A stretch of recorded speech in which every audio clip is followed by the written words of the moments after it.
giving people something else physical to do. And we've done some things with the Seclusiasis label as well.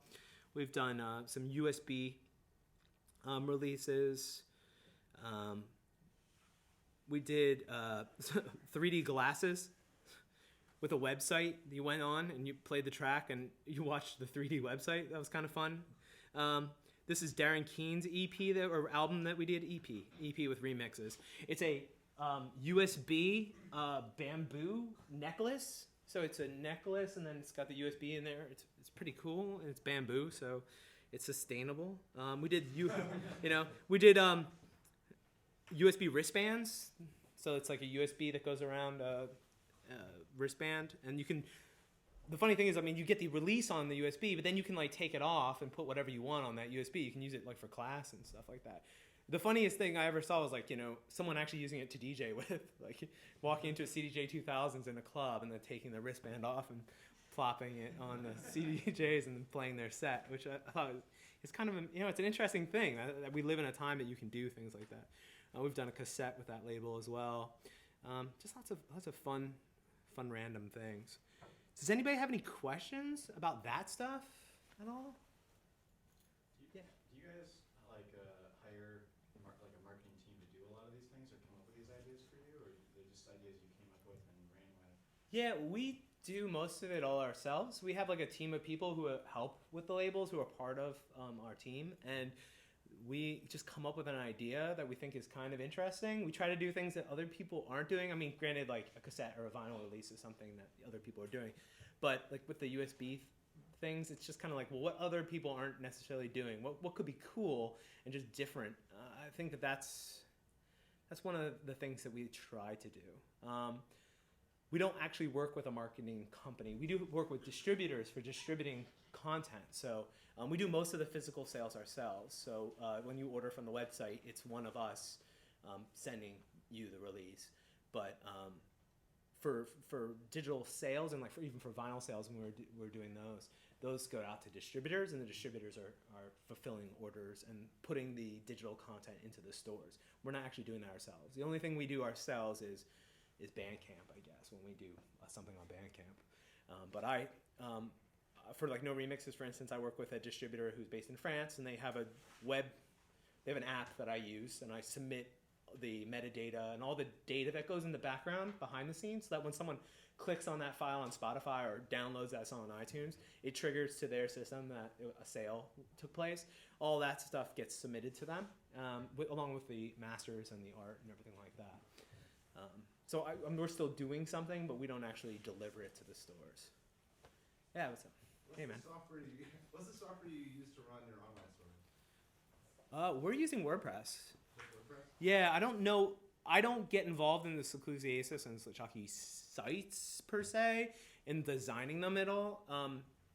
So I know that it's all in WordPress, though. All the sites are on WordPress. My No Remixes site I built from the ground up. I'm using WordPress and then a plugin thing called...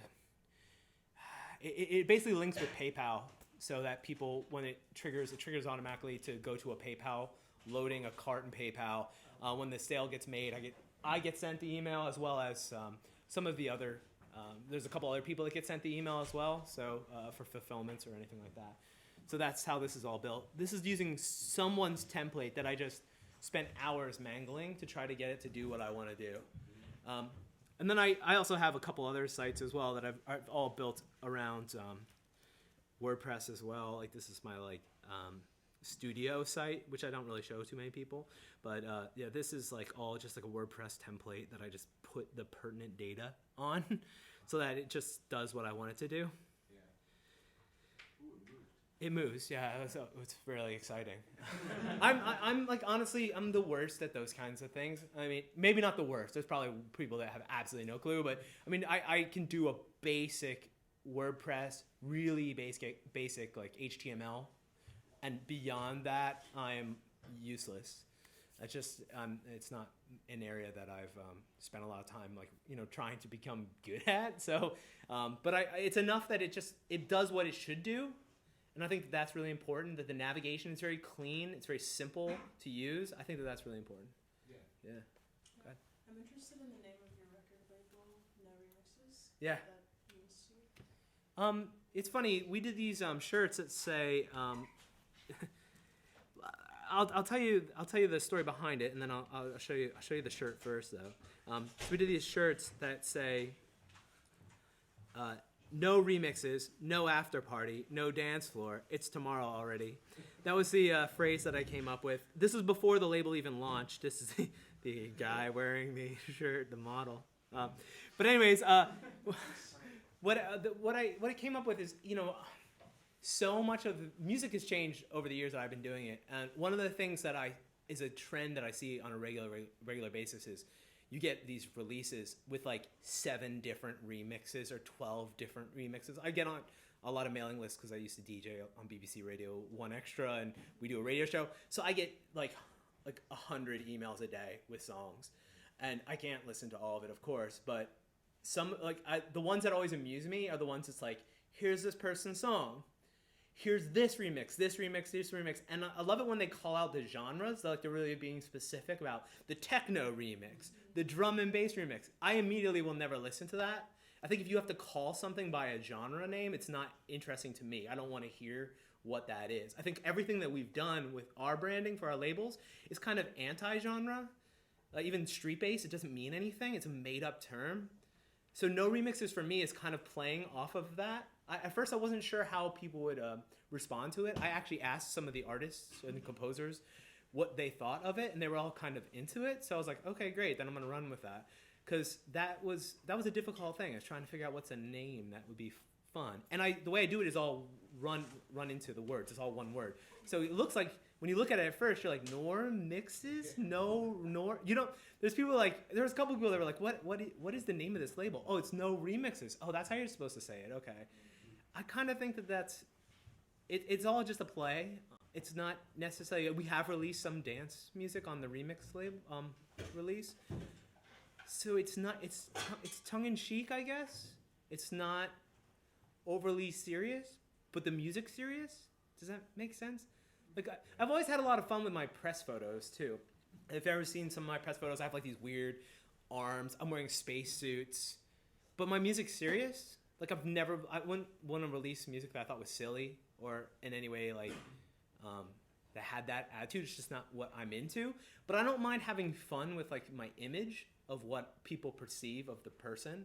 That's what this whole Starkbot beats. I did these 2 records called Space Trader Volume 1 and 2, and there were skits in them, radio drama skits, fake stories about me and my other alter ego who is Moves. I released a couple records as Moves, and Moves is this bad guy. I created this radio drama that's super silly, and but the music's serious, and I kind of have fun with that. So that's what the whole No Remixes thing's about. I hope that answers your question. Yeah, go ahead. You talked a lot about different places that you can get access to music. You talked about getting a download code. Yeah. I just wonder what you find is the best way for people to access it, or what gets the most traffic. And then for you personally, how do you compile your music? I've been a Spotify user since before it even came to the U.S. I was traveling to England enough that I could get a Spotify account in England, and then I'm not the biggest geek when it comes to internet stuff, if you haven't figured that out yet, but whenever I was there, I would log on to my Spotify account. It would register that I had an IP address in England, and then I could have 30 days of not being in England and still access Spotify. So I had a Spotify account before it was even in the US, because I think this is great for consumers. It's terrible for record labels, but it's great for consumers as a way of accessing music. I've embraced it. I have playlists that we do official. I have an official Starkey account. Yeah. I do an official No Remixes playlist, Sclusier's Slit Jockey Records playlist. Besides iTunes, it's this number 2 for us for income, for money. But it's not. It's pretty bad, But it is number 2 now. That's how much it's grown. So iTunes is still number 1. And then for us specifically, I would say Juno gets a lot of attention just because of the way that store is done, and the way that they curate artist content. They're very friendly to that thing. Anybody can submit their own playlists and charts and things like that. And so that we've had a really good relationship with them. We've also done a lot of like early releases with them where they get like the record 2 weeks in advance, and they're the only ones who have it. And that kind of stuff I think is important, and that kind of gives the stores, shows you that shows them that you like what they're doing, and you like how they're working with their model. You know, it's hard to explain, but that I think is an important thing. I don't know. When I grew up going into record stores and walking into a record store, now it's emailing record stores. You know, so it's a slightly different scenario. But yeah, I always loved walking into record stores. Hey, what's up, man? That's Corey O'Pears, by the way. Yeah. Yeah, Eugene. So when you say iTunes, are you including Apple Music, the streaming service as well? I'll be honest with you. I haven't really looked at the data too much on it yet. It's in there. I'm starting to try to pay attention to it. But before it was just iTunes downloads. Of course, that's in our. We put our catalog on there. We were early adopters and put our catalog on Apple Music. I don't really know what the numbers are, though. I'll be honest with you. It's something that I'm starting to try to pay attention to. When you get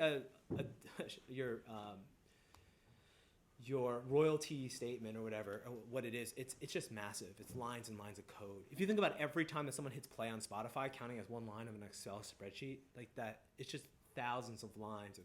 So learning Excel is extremely important if you're going to ever do a record label, because honestly, building pivot tables and trying to figure out ways of correlating the information that's in the report is really difficult.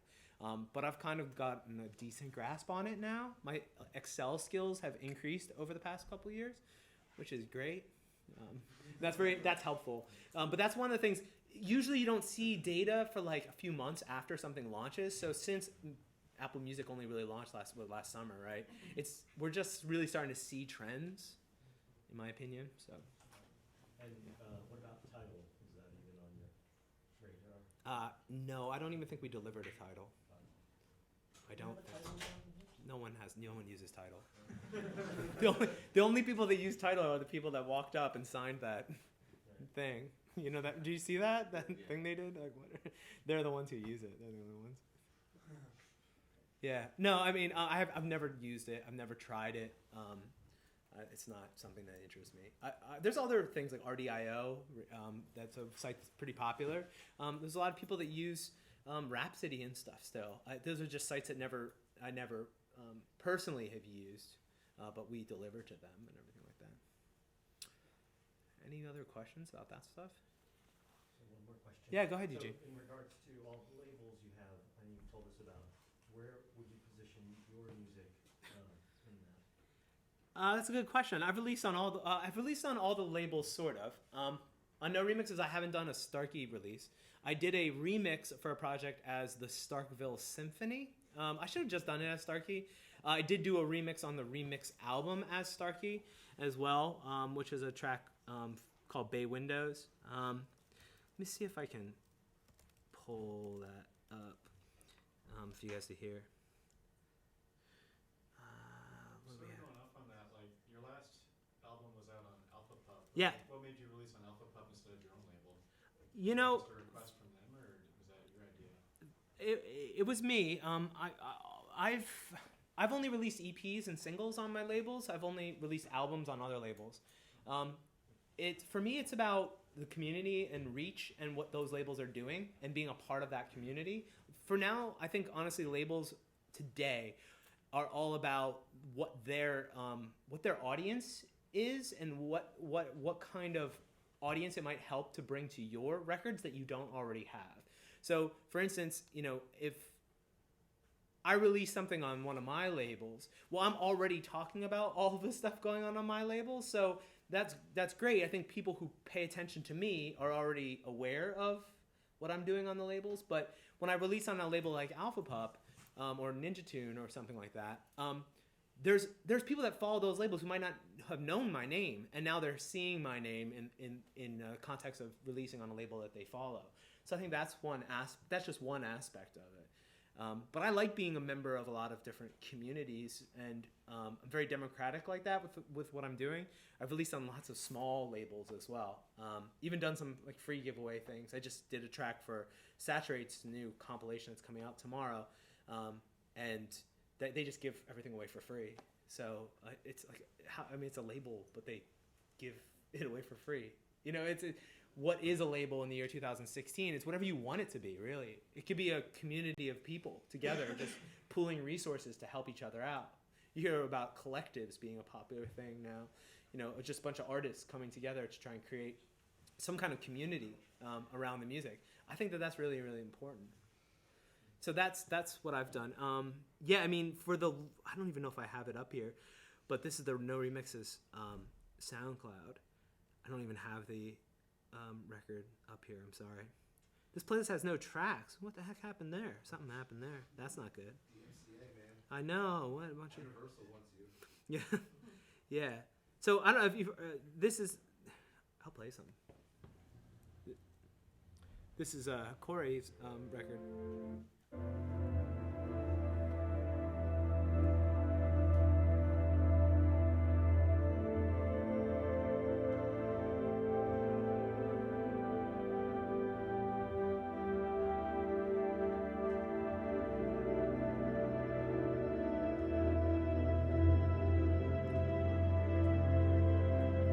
iTunes. I can just pull up any song.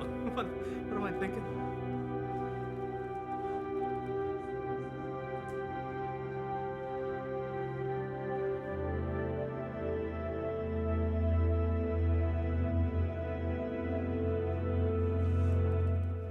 I mean, I could listen to that for like 14 days straight, and I think I did when he first sent the record. I mean, that's just, to me, that's the kind of music I want to listen to. When I'm listening to records. This is the remix that I did for the No Remixes label. So this is my last record that came out in 2015.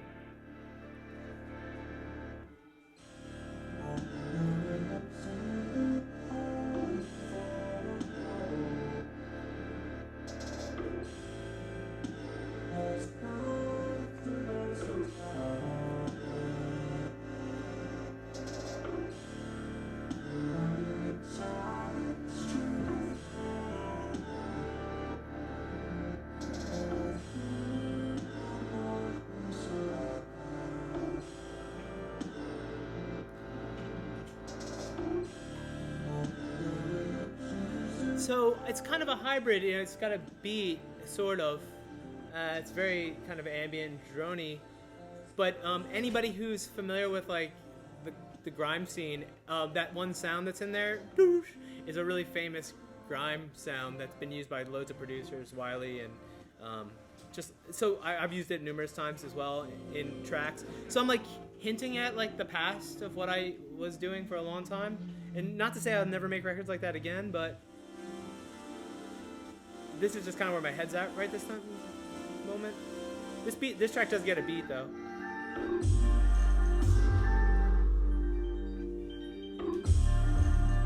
What's up?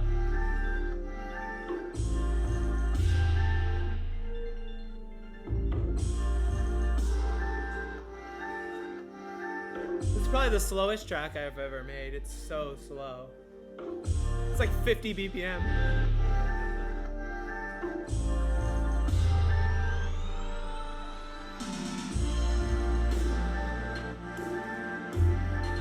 Hit a snare. That's a like snare that they use in all the trap records, but I put it in this.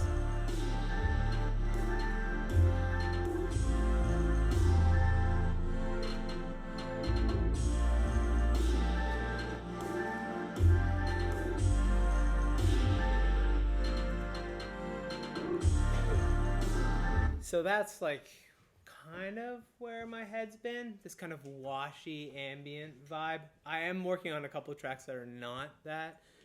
Even a lot of it doesn't have beats at all. It's just synthesizers and me playing lots of piano. I've been playing tons of piano again.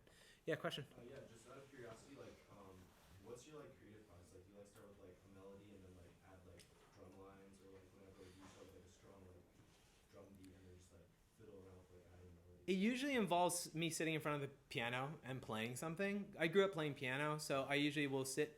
I'll usually have a synth sound or a piano sound, and I have a fully weighted 88 key keyboard. That's what I program everything I've ever made on. It's the same keyboard I had. My parents got me when I was 16. So it's a Korg N1. It's like the old sample keyboard, and I just love the feel of it. I've grown up playing those keys. I've been playing for 18 years. So I play almost everything I've ever written has been on that keyboard. So I will just play. I'll grab a synthesizer patch or a cool piano thing, maybe something from Contact that's a really nice piano sound, or my Juno 60, plug that in and just kind of play around with some stuff.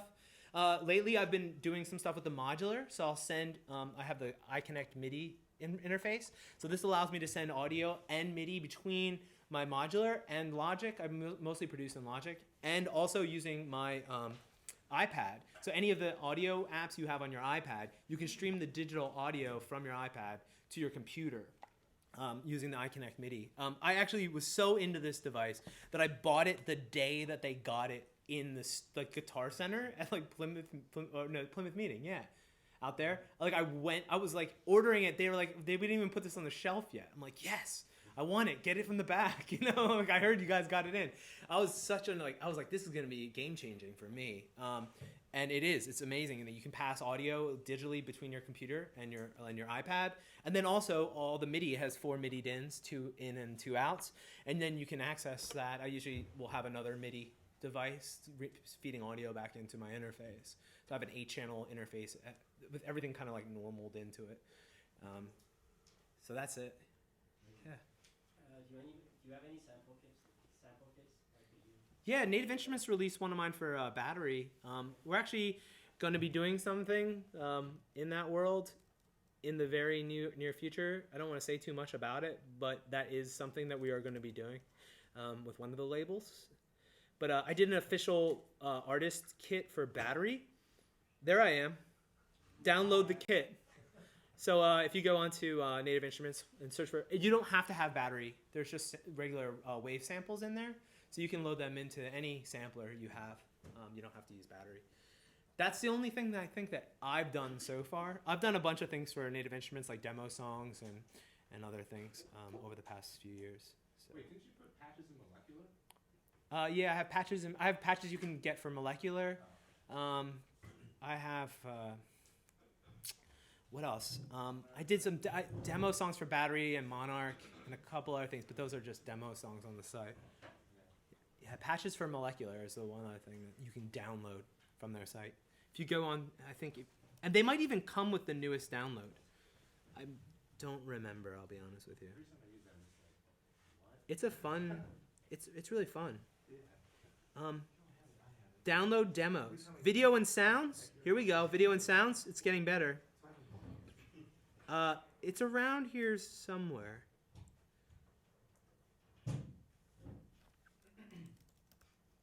Sorry. This is like really unprofessional. No. Come on. When you're putting together a kit to put out like this, or a series of patches for other people to use, is your approach to that different than the ones you might put together for yourself in your own music?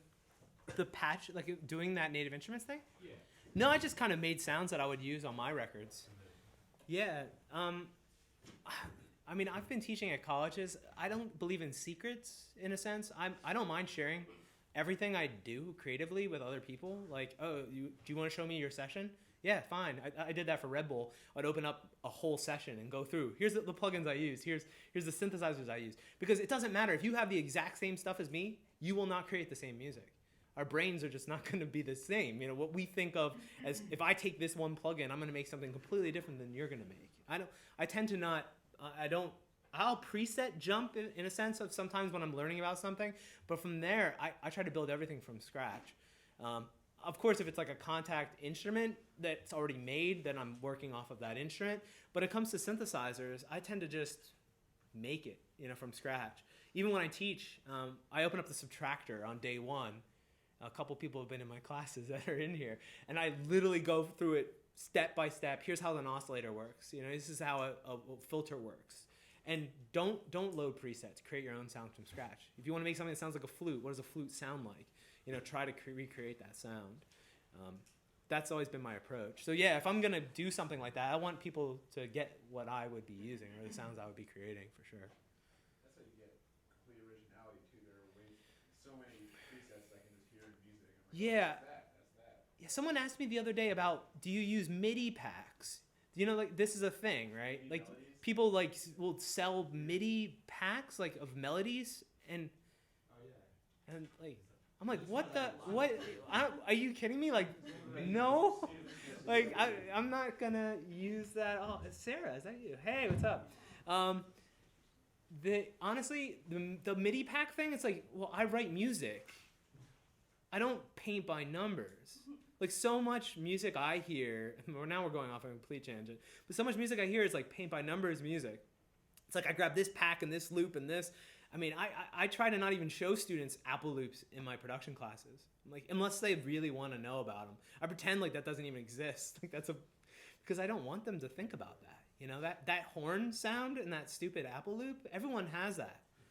Everyone has it. Unless you're going to completely mangle it and like tear it apart, and resample it or stretch it out so it sounds like a dying dog, you know? Unless you're going to do that, what's the point of using it? It's not original. And for me, music is about me making music that I would be proud of 30 years from now. You know what I mean? I don't want to make cookie cutter stuff. That's just not what I want to do. Maybe it hurts my pocketbook a little bit sometimes. I could be playing giant festivals in front of hundreds of thousands of people. I'd rather make the records I want to make and I'm proud of, and 400 people enjoy it in a club. You know what I mean? If 100,000 people want to book me to play their show, I'm down to do it for sure. But I'm going to play what I play, you know? I opened the one stage of EDC New York last year. I opened the stage, you know? But I played what I played, you know? My set was probably one of the weirder sets of the day. People are like, whoa, there's grime in Giant Stadium. Yeah, that's cool, you know? I just play what I like. Yeah, go ahead. Just out of curiosity, as a follow-up for that EDC thing, did you bring like all the analog stuff? Or No, I just DJ'd. Yeah, I use CDJ 2000s. I switched to, I used Serato for years and years and years. I was an early adopter of Serato with vinyl.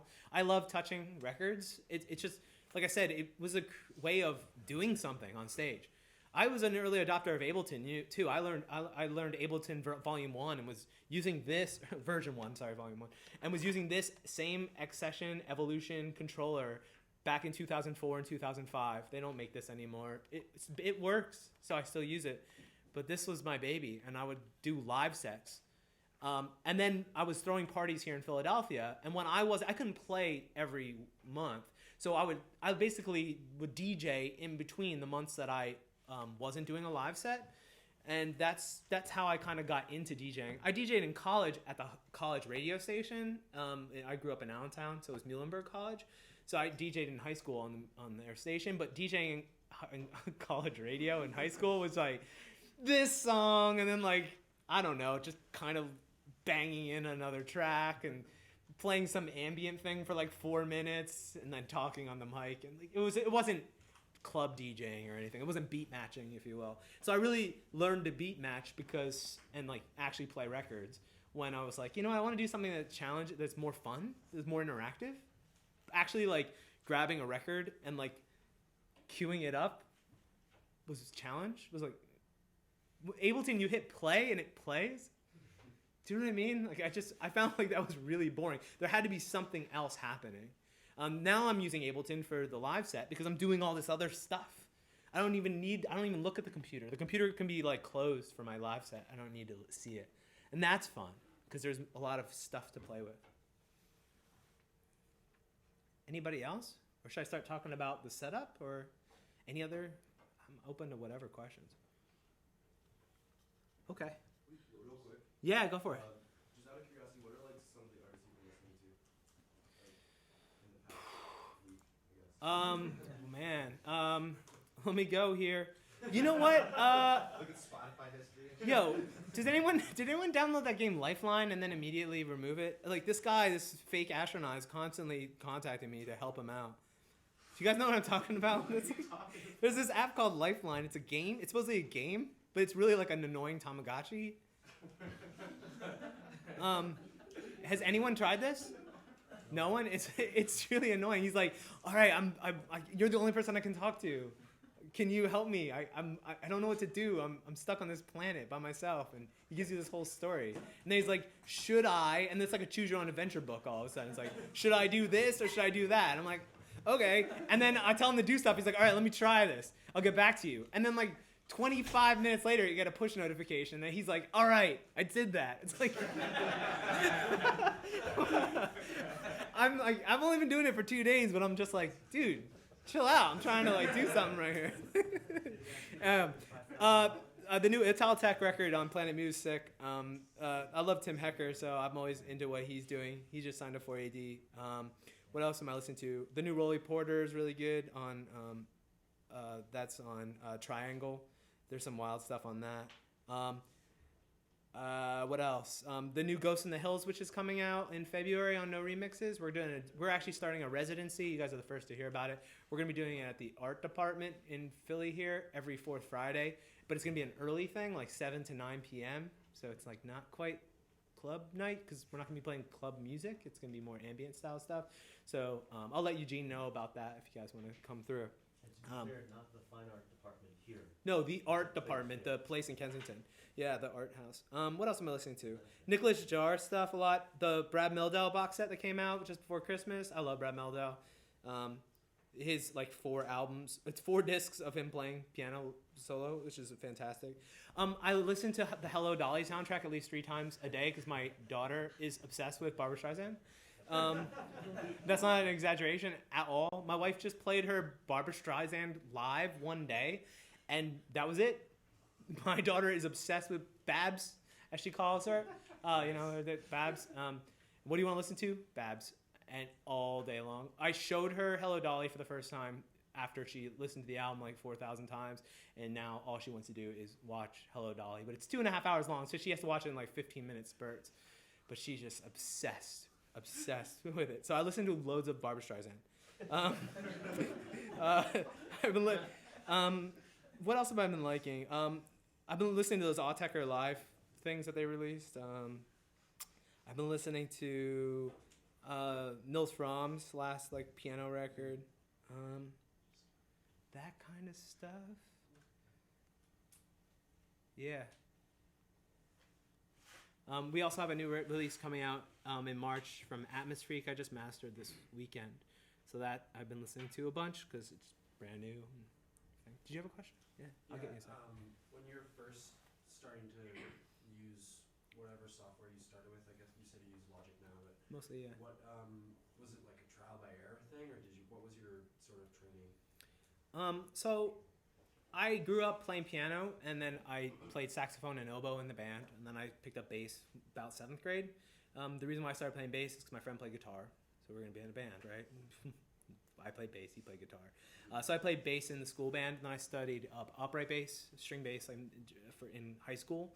I played in the jazz band, upright bass, and everything like that. So I stopped playing wind instruments probably around 10th grade. I stopped saxophone, oboe, clarinet, and stuff. And I just knew I wanted to be a producer. I knew I wanted to work with bands, even though I don't really do that much anymore. I wanted to make records. I love the whole creation process of making records. I didn't have that much experience in it. It wasn't a hardcore band. We did record record when I was in the band. I was like 16 or something like that. But I just like the whole process. I like the concept. So when I went to school, it's hard. I mean, I started school in 99, and that was right when like people started getting computers for their dorms. So I went to college and I didn't have a computer. I wasn't rich, so I didn't have the money to get a computer. But then after like a month and a half of being at school without a computer, I went home and told my parents, I'm like, I need to figure out how to get a computer because I need something. Because everyone's starting to get computers. I need a computer for my room. So I went to, of course, what every kid did then. I went to the Gateway store and got my Gateway PC. And yeah, I had a Gateway PC in my dorm, and I loaded it up with like Fruity Loops version 1, Acid version 1. I had a terrible sound card that went through the MIDI, like the headphone, the joystick port on my computer. I mean, it was just, I was mixing on the Boston acoustic speakers with the little sub that they gave you. But that was the first thing I learned on. And so I wasn't an acoustic guitar folk singer type guy, so my way of practicing the things I was learning in school was sitting in front of a keyboard and using synthesizers and things like that. So that's how I learned. I would track myself and then play around with EQs and compression and stuff, and that was how I first made records. Then, going through school, I was learning Pro Tools. Pro Tools back then, the MIDI was horrendous. So that wasn't really an option. A lot of people were using DP, Digital Performer. I never really got into Digital Performer. I went to London and they were all using Logic, and I was like, this looks cool. So that's what made me get into it. When I came home, I got my first Mac. I got a G4 PowerBook, and I loaded it up with Logic and Reason and Ableton. And I just gravitated towards using Logic. And I would a lot of times rewire Reason and rewire Ableton at the time. My first record, Ephemeral Exhibits, is all Logic rewired with Reason. There's lots of subtractor and Maelstrom patches and stuff on there, and some Ableton stuff too. Because there's certain things you could do in some apps that you can't really do, or at least back then you couldn't really do with the other apps. So I'd rewire a lot, and now I just gravitate towards Logic because most of the stuff I'm using I use lots of Contact, I use lots of Reactor, and I use the modular. And I use Arturia synth stuff, some of the, what else? Oh, it's right here. Yeah, it's right here. What am I guessing? I haven't used it, no. I use some of the UVI stuff. Their new thing, Falcon, have you seen that? That's next level ridiculous. Has anyone used Falcon yet? It's it's ridiculous. It's like a sampler and a synth engine and everything in one, and you can do pretty much anything with it. It's next level. I mean, I don't want to be an ad for it right now. And I've never worked for them, so I'm not getting anything out of telling you about this. It's just great. It's really, really cool. Where is it? Falcon. That should be the only thing they talk about on here because it's that ridiculous. Yeah, here it is. Yeah. They should just say, the whole website should say, get this now. It's crazy. It's ridiculous. Watch any of the videos on this. It's like a wavetable synthesizer. You can have a wavetable synthesizer on top of a sampler. You can drag and drop any kinds of filters. They have all of the Earcam granular synth engines, most of them, built right in so that you can just open up the granulator, Earcam grain synth, and then just drag a sample on and manipulate it on top of another synth, on top of a sample. You hyper layer things. It's ridiculous. You have to have a kick butt computer though, or else your computer will just be like, "What are you dumb?" Your computer will just shut down. I think there's a shutdown button. It's oh, Falcon dies.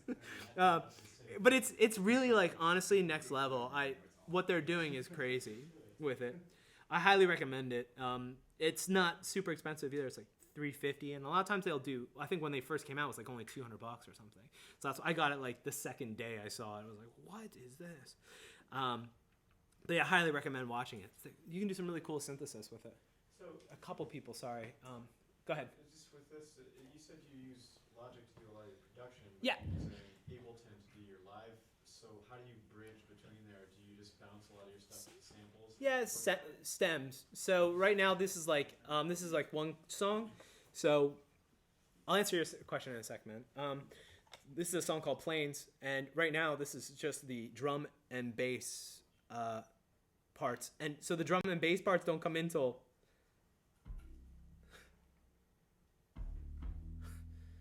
so that's just that, and that will play in time with the other stuff. And here's voices. So I have the stems broken up so that I can manipulate them separately if I want. Or I can loop certain sections. And normally what I'm doing is I don't even need the screen at all. You guys can look at the screen. And what I'll do is trigger the scene. And that will also trigger MIDI being sent to the modular synth. So now I've got another melodic fragment coming out of the modular. And for this set, most of the beat stuff, or pretty much all the beat stuff, is coming from Ableton. And the other contextual MIDI and sound design stuff is going through the modular, so then I can play around and layer things.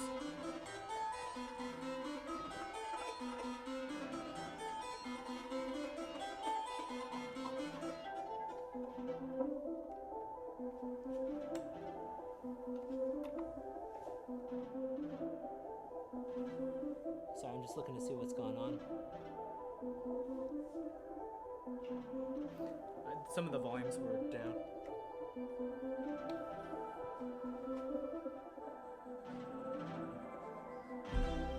Oh, I turned the volume down. That's what it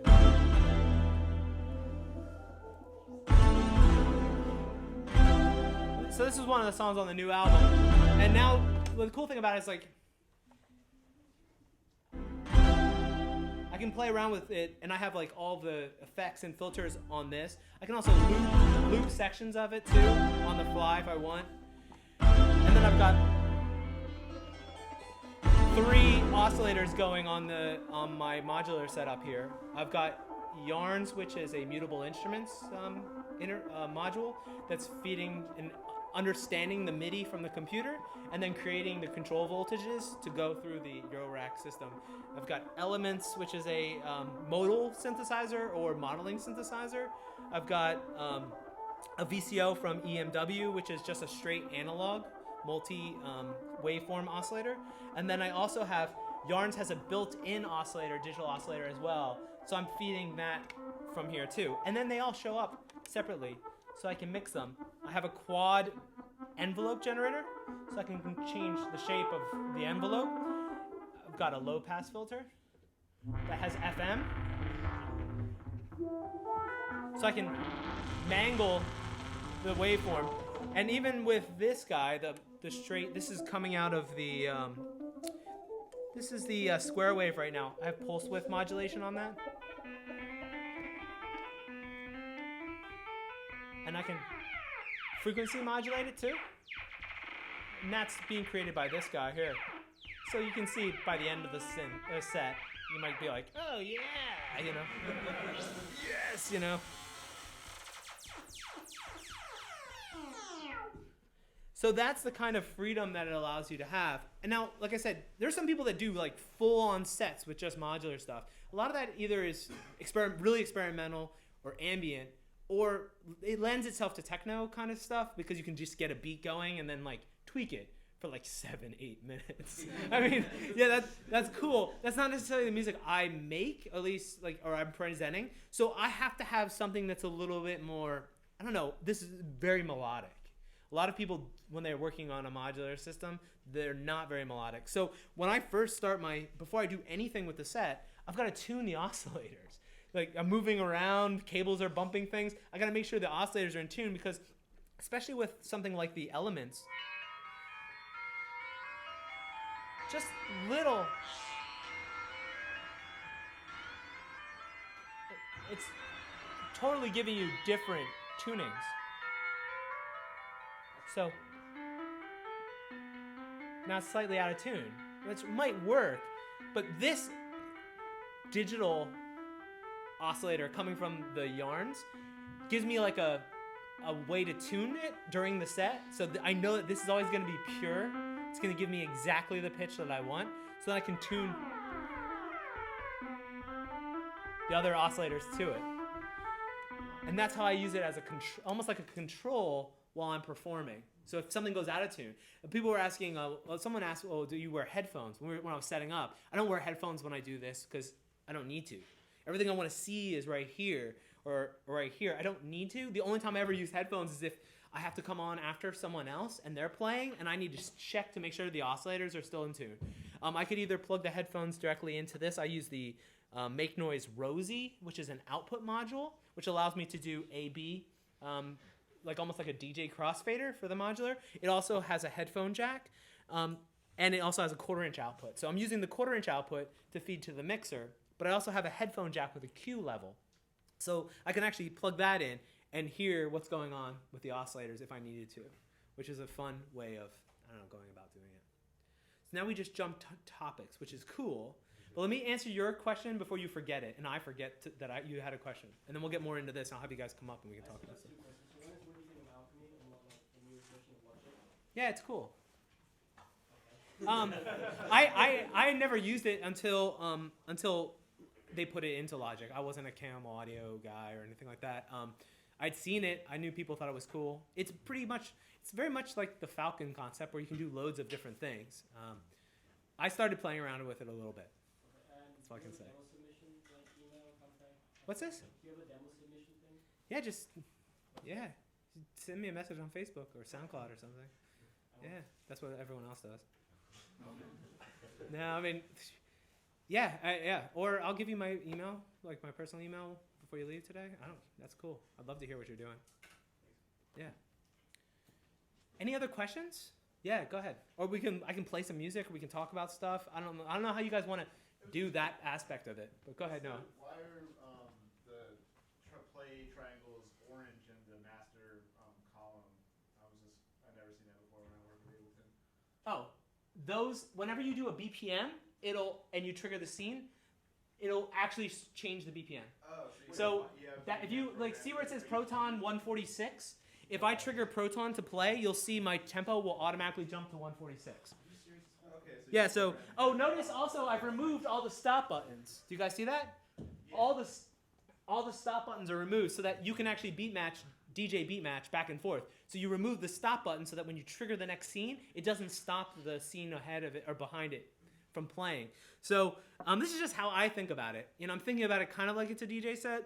So when I play Proton, right, the tempo just jumped to 146 because it says 146 in the scene.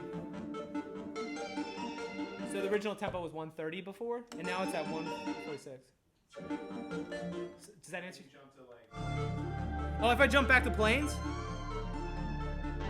see, it just dropped it back down to 130. Yeah, that's it. So, and I'll trigger all the stop buttons on I'm using Conductor. I started using Lemur, which is $50, and it crashed so much on me that I switched to Conductor, which to open up this is like $5 or $10.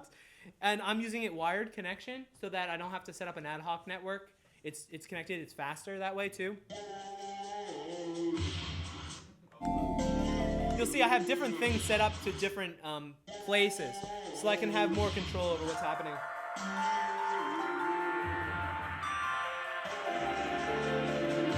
And I can loop this.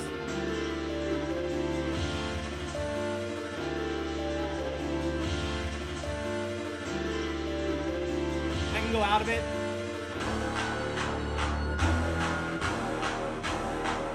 And that's all going through this. So all these tracks are feeding into, you'll see here, this is main and B. If you look at main, there's a looper plugin on there. And that looper is being triggered by this guy and capturing the last two bars that are being played. So that's how that works.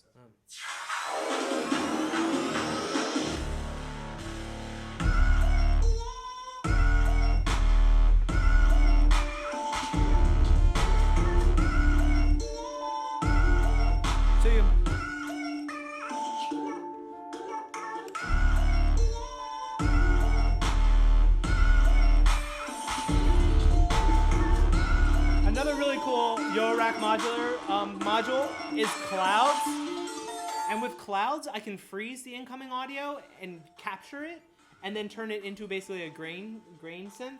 So watch this.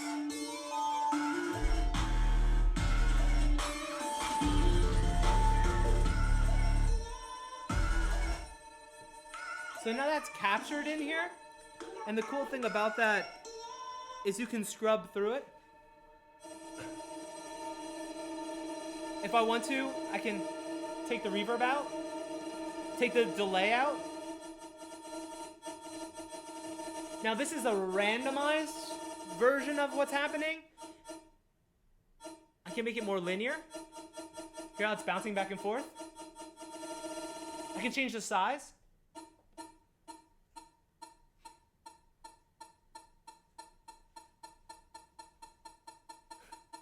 Watch this, I can play with the position. So it's scrubbing through the sample, the recording that's in there. It's all from the looper? It's all from Clouds, this module in the modular sample.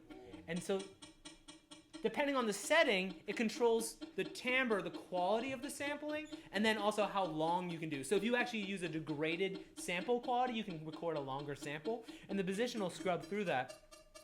So right now, nothing's happening other than the clouds is frozen. But the cool thing about it is I can send it pitch. Watch this. Now this is pitch coming from here, but I could decide instead use the Keith McMillan to send modular or MIDI signal to it and actually play it if I wanted to. So it becomes like this one-shot sampler now. I can take the pitch down. If I want to bring back in the reverb, it's a switch. And now let's do the random. Just randomly jumping around. You can see why it's called clouds.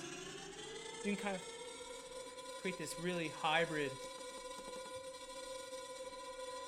Okay, increasing the delay numbers. This is the stereo. I can make it mono. Stereo. You guys can hear that here, at least in this room. Mono to stereo. And the cool thing about this is you can actually save what's in the buffer and then recall it later. So you can have up to 4 samples, like saved slots, so that can then be recalled at a later time. So it'll be exactly this when I switch and load that patch. So that's a cool, it's made by Mutable Instruments as well. They call it a texture synthesizer. It's a really fancy delay and reverb module.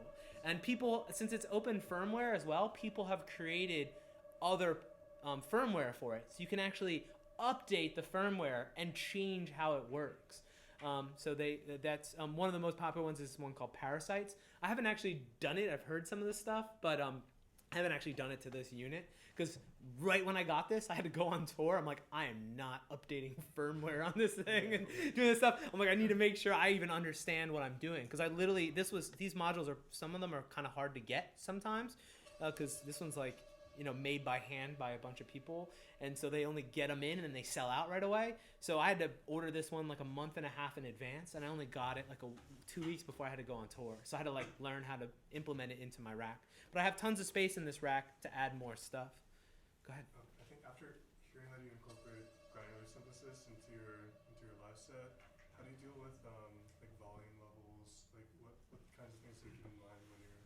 I just bring it into a mixer. So I'll usually be playing at a club with a DJ mixer. So I'll bring in two inputs into the DJ mixer and just do levels that way. Yeah, just do it by ear. I mean, a lot of the places where I'm playing, the monitors are decent that you can actually get an understanding of what's going on. It's not like a lot of the, random bars in Philadelphia where you're like, I don't know what's going on. Like it just sounds like garbage. But here, I mean, I can actually really hear what's happening. You process you take incoming audio from your computer that you're playing out and process that to the synthesizer as well as using it? At home in the studio I do, not during the show. I haven't done that yet. That cloud capture, was that just capturing what you were doing already on the synth? Yes. Oh, okay. It was capturing what's going over. Everything is going through. The Rosie has it's basically an aux send. You know what I mean? It has an auxiliary send that you can send the signal out, and then that goes to clouds, and then clouds comes back in, and they sum together in the Rosie module. It's a nice in and out module. When I was designing this, I just started getting dorky on the whole Eurorack thing, and I went on Modular Grid. Have you guys talked about that at all or looked at it? I think we did. Did you look at Modular Grid? Yeah, so I went to Modular Grid, and you can basically, all of the Eurorack modular manufacturers, I mean, there's other formats other than Eurorack. Eurorack's just kind of the most popular right now. You can actually go in here and create your own rack, like a fake rack, so you can see what will fit in your case and everything like that. So you go in here to modules, and you'll see every manufacturer pretty much is a member of this, and you can like build your own rack. And then you can share it on the forum with other people to say, hey guys, what do you think of this? Like, is this going to work? Is this cool? Because, when you're building a synthesizer, it's totally different than buying a synthesizer. You go into a store and you buy a synth, it's like, it's going to do stuff.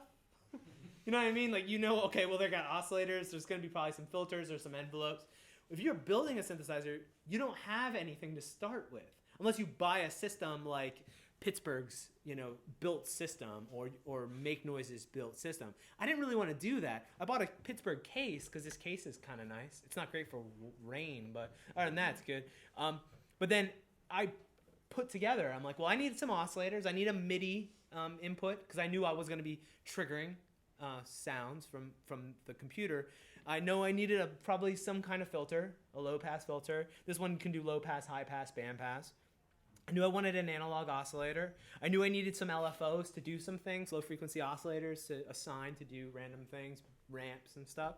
I knew I needed some VCAs, voltage-controlled amplifiers, to increase the volume and to control how the sound is heard, right? So I just, geeking out on synth stuff, picked the modules I thought would work best for what I want to do. That's what's weird about this whole Your Rack phenomenon, is that you have to kind of know what you want to do, and everybody's system is completely different. Eugene will tell you a lot about that. Everybody's system is totally unique. And you could even have the same modules as me, but patch it completely differently. Now, when I came in here today, this patch was in place. This is the patch I used for the show on Friday. I played in Seattle on Friday, and this is what I started with. Now, I have this guy here hanging here. This is pitch, so I can patch that wherever I want to go. And sometimes I'll have more cables. But I just didn't for that show. This is the patch I started with, and I just rolled with this. But by the end of the set, I'll make more noise. I'll start getting a little bit more experimental, especially if I don't have a show the next day. I'm like, all right, let's pop this guy in here and pop that guy in there. Let's just crank some stuff up and see what happens. So you can do that, which you can't really do with you could with Reactor or something like that maybe, but you can't do that with a synthesizer. This is the only, with the modular formats, way you can get away with doing those kinds of things. So Modular Grid's really fun. It's a pretty geeky resource for doing that kind of stuff. But that's how I work through the set, is I kind of just play tracks, and I have different things happening. So, for instance, let me just play you a couple songs in order, of how I was doing them on the show on Friday. I'm going to play you a track called DPMO that I did with Trim, a MC from the UK.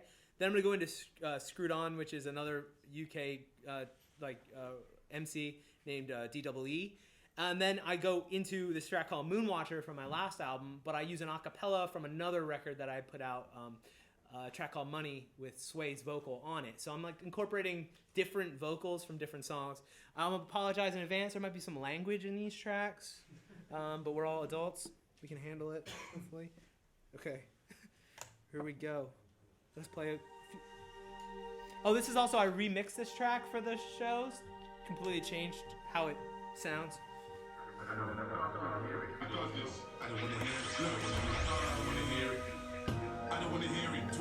And the Q Nexus, a lot of times, I just have it doing stuff like this. Lasers and stuff. I might murder the jam. Wait, I might murder the jam. My theory ain't as big, but she's still earning a bang. Some can't find their way out, so they try murking it down.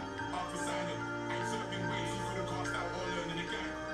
And I will pause, don't let me open the can. I don't want to hear it, don't want to know. Don't want to hear it, don't want to know. Don't want to hear it, I don't want to know. No, DPMO, don't want to hear it, I don't want to know. Don't want to hear it, don't want to know. Don't want to hear it, don't want to know. Yeah, DPMO, I'm Lord of them, get to know. Gonna see road trip, get to roll. E14, yeah, we know. Ain't gonna switch off, pet the flow. Trying to get paid and get the dough. They can't see me, but check the bow.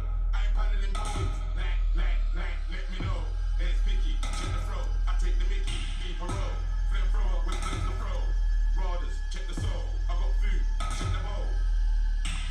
Starkey was like, take out, I was like, let's take it to home. Don't wanna hear it, I don't wanna know. Don't wanna hear it, don't wanna know. Don't wanna hear it, don't wanna know. Yeah, DPMO. Don't wanna hear it, don't wanna know. Don't wanna hear it, don't wanna know. Don't wanna hear it, don't wanna know. Yeah, DPMO. Don't wanna hear it, don't wanna know. Don't wanna hear it, don't wanna know. Don't wanna hear it, don't wanna know. Yeah, DPMO. So now I'll run that vocal, the old vocal, through a delay.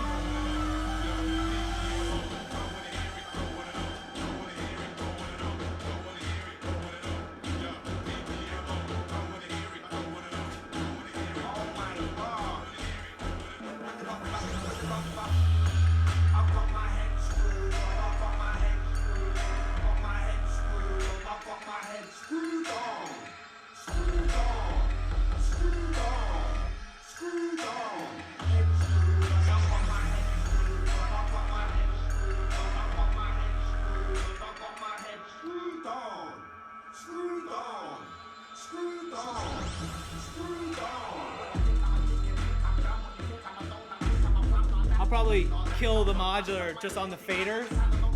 It's easier. Pull the bass down a little bit.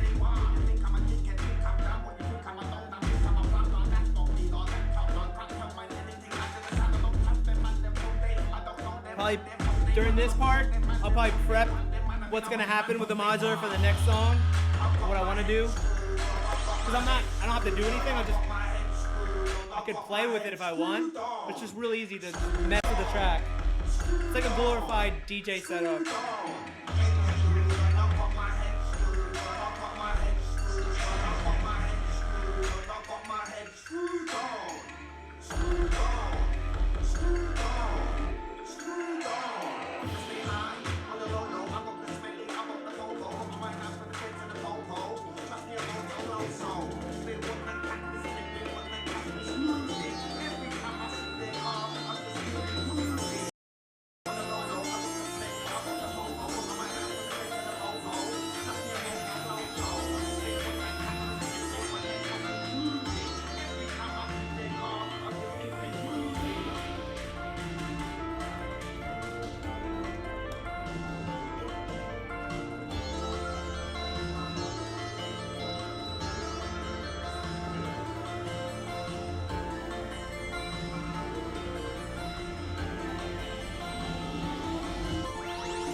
So you see,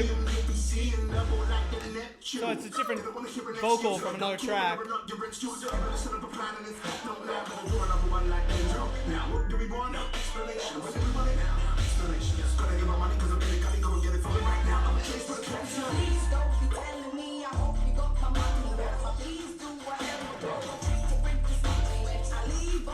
Now I'm gonna now I got the synth doing like some weirder stuff.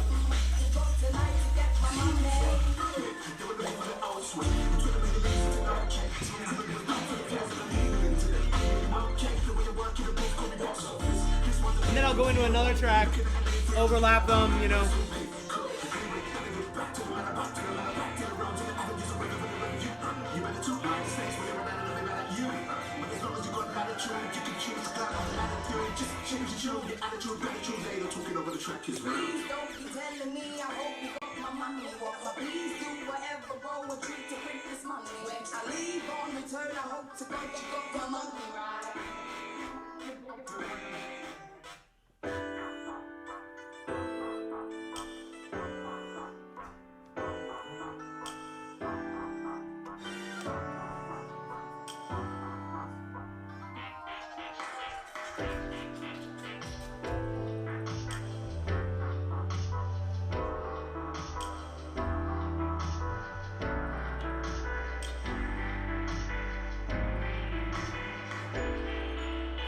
Everything with the synth is super touchy. So you touch one thing, you have to be really smooth with it, which is hard when you're like, adrenaline's going. It's like, oh, I gotta.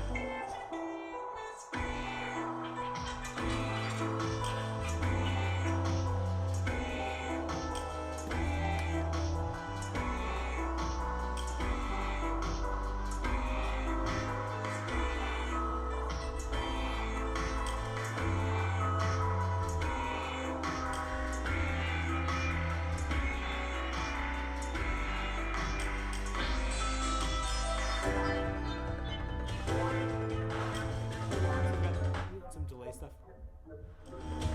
Kind of carrying over.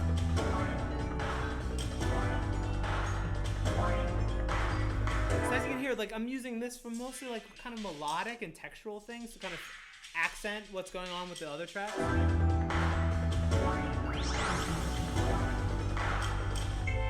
And the only reason why I stem things is to have the freedom to do stuff like that. Where I can have the vocal I can do stuff like this.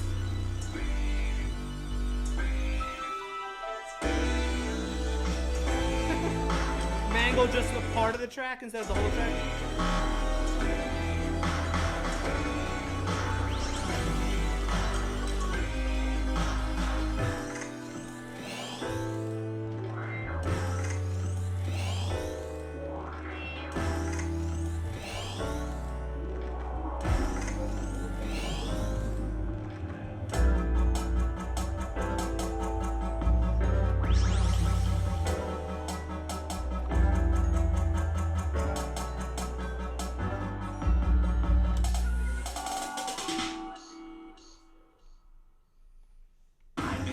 So long, strides like mine are so strong, eyes like mine like Voltron, laser beams the way poetic and so long. Many a day in my lifespan, had a lot of women in my hammock, they don't like that, but they like it when I'm all up in it like a tall man in the short room. They like me, I can. They invited me cause I make them feel calm. Lavender, chamomile, smoke bombs, heaven on earth under ozone. Tell no lies, dressed in the nines inside my mind. I'm a debonair, dominated wheel, motherfucker never fail, never fail, motherfucker never tell, motherfucker I fail. Down the block like Halo, upper over great crow. Lay low, why? Because I stay so fly like J-Lo, 12-inch sucking buzz that make hope. Painted white because I'm nasty, take my life, no psych, I'm actually having lots of fun with it. Twisting the wrist and I come into the boom like I'm missing, officially incriminating the people listening. And someone looking for a better way, I'm not a runaway, I'm not a renegade, so what you gonna wait?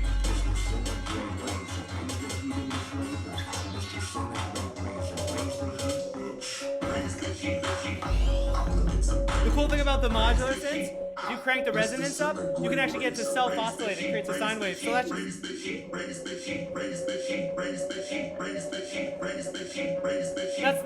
filter, the low pass filter, with the resonance cranked all the way up. It creates a sine wave, basically.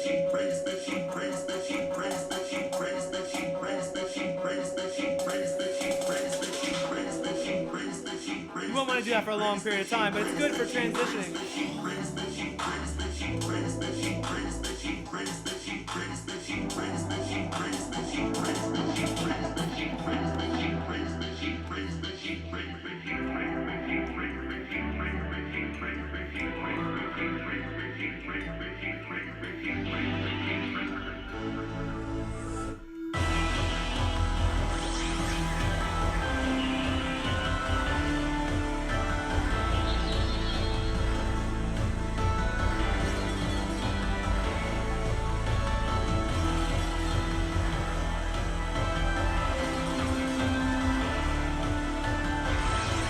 Sorry.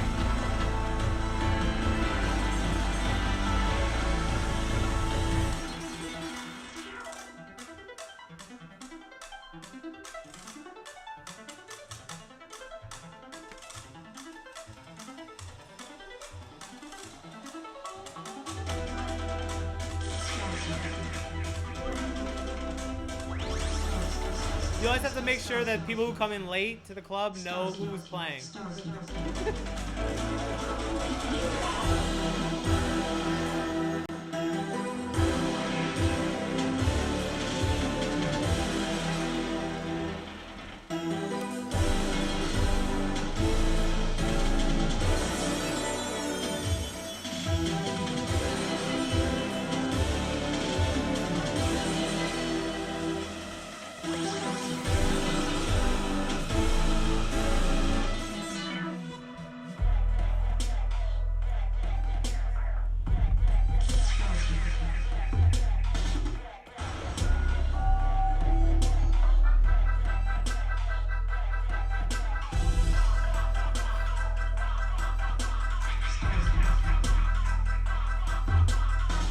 I'll skip ahead a little bit here. Like, this is the set that I played on Friday, and what I did in the next section, like a couple of tracks from now, is I changed tempos. And changing tempos is one thing that's like, I don't know, a challenge when you're going into a set, especially if you're rocking like the same tempo the entire time. So you have it transition. What I'll do is,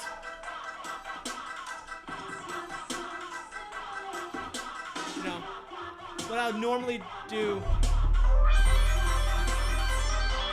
is capture something.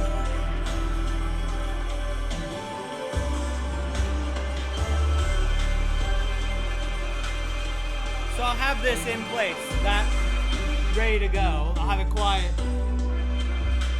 figure out a place in the track where I can switch it out. Start sneaking in the other track.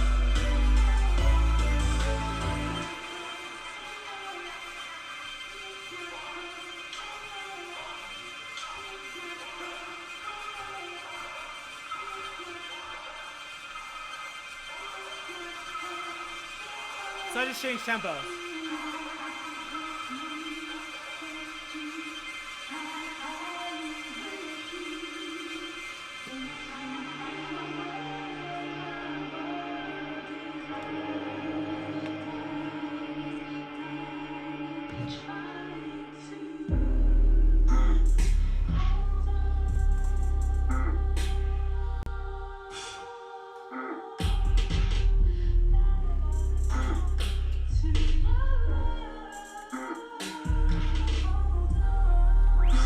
Sometimes I'll forget where the filter is on the vocal, like I just did. And then, oh, yeah, why is it quiet? Oh, it's probably because I have to turn this knob and get that out.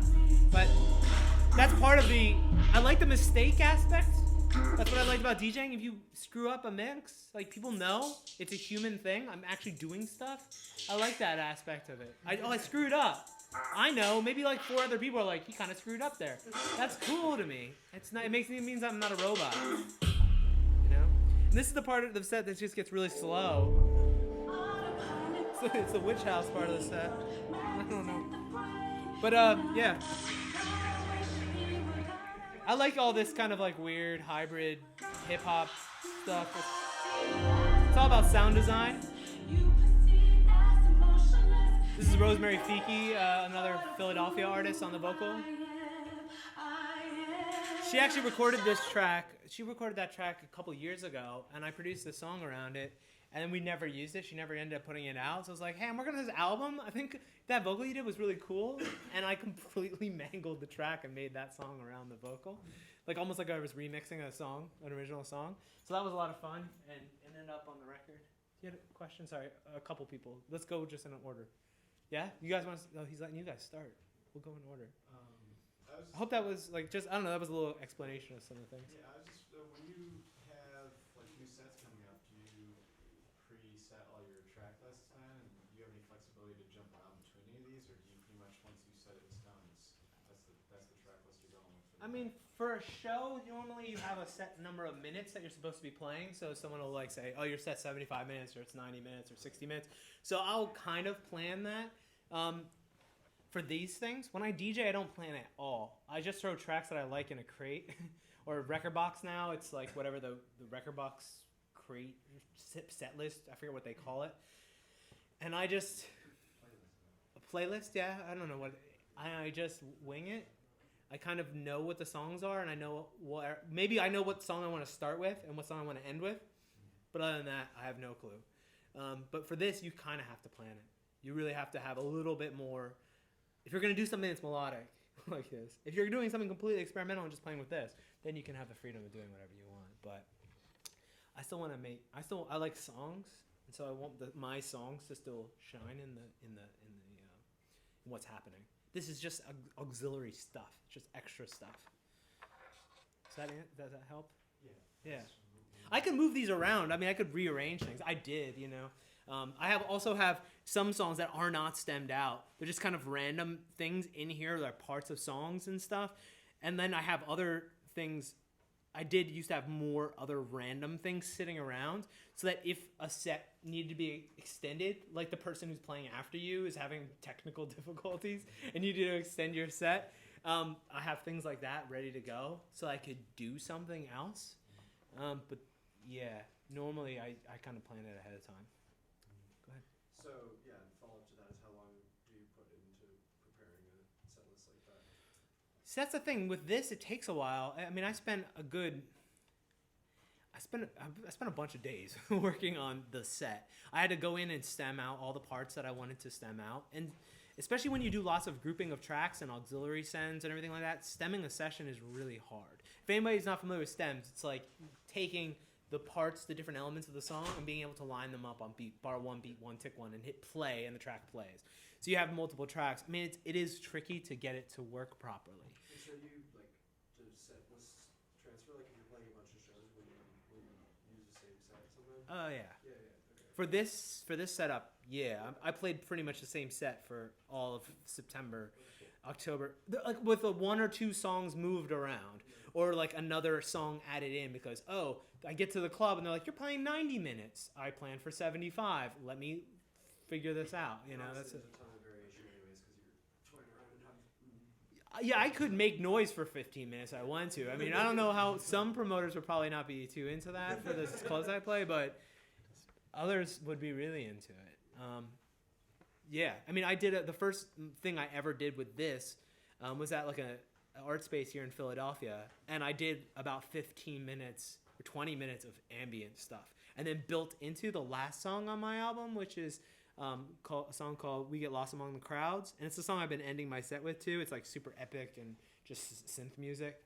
I added some extra production stuff to the track live, so the drums just start getting nastier and the bass starts getting meaner. So it's like an extra 32 bars of the track. But then also I'm just mangling it with this, so it's like noise and stuff like that. It just becomes this wall of sound. And so when I did that first modular set, I did 20 minutes of ambient kind of stuff building into that song, which is like 9 minutes long, and that was the whole set. The whole set was pretty much one song, which was cool. But that's what I'm planning on doing in February when I play this residency that we've got planned too. I'm going to just play whatever. I'm not going to play songs. It's going to be like just musical stuff that I enjoy. Yeah. So I really like the vocals, the sort of vocals, all the different differentiated vocals. Do you have a specific place, like sampling vocals, or do you just reach out to artists to sing? Or? These are all original vocals for like my tracks. So yeah, I just reach out to people that I like. Or want to work with, or they reach out to me.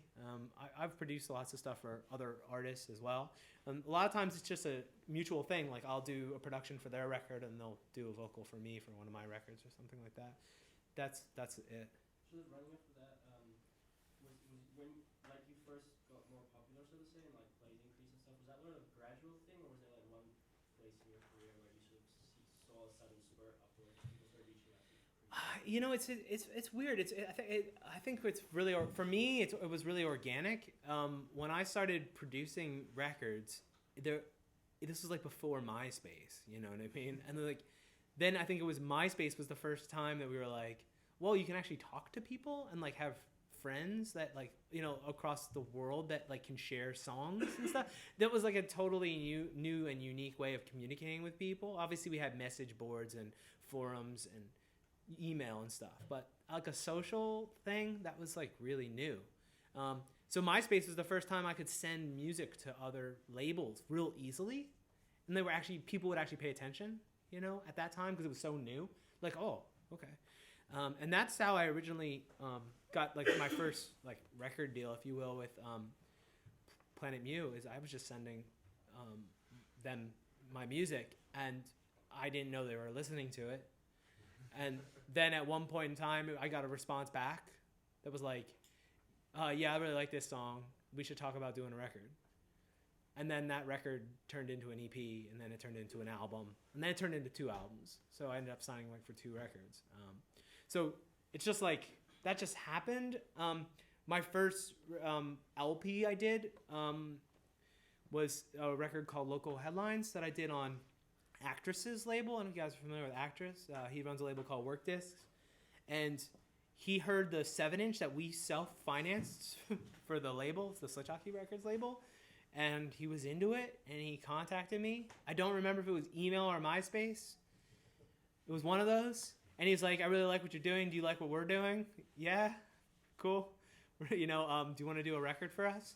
This is 2005, 2006.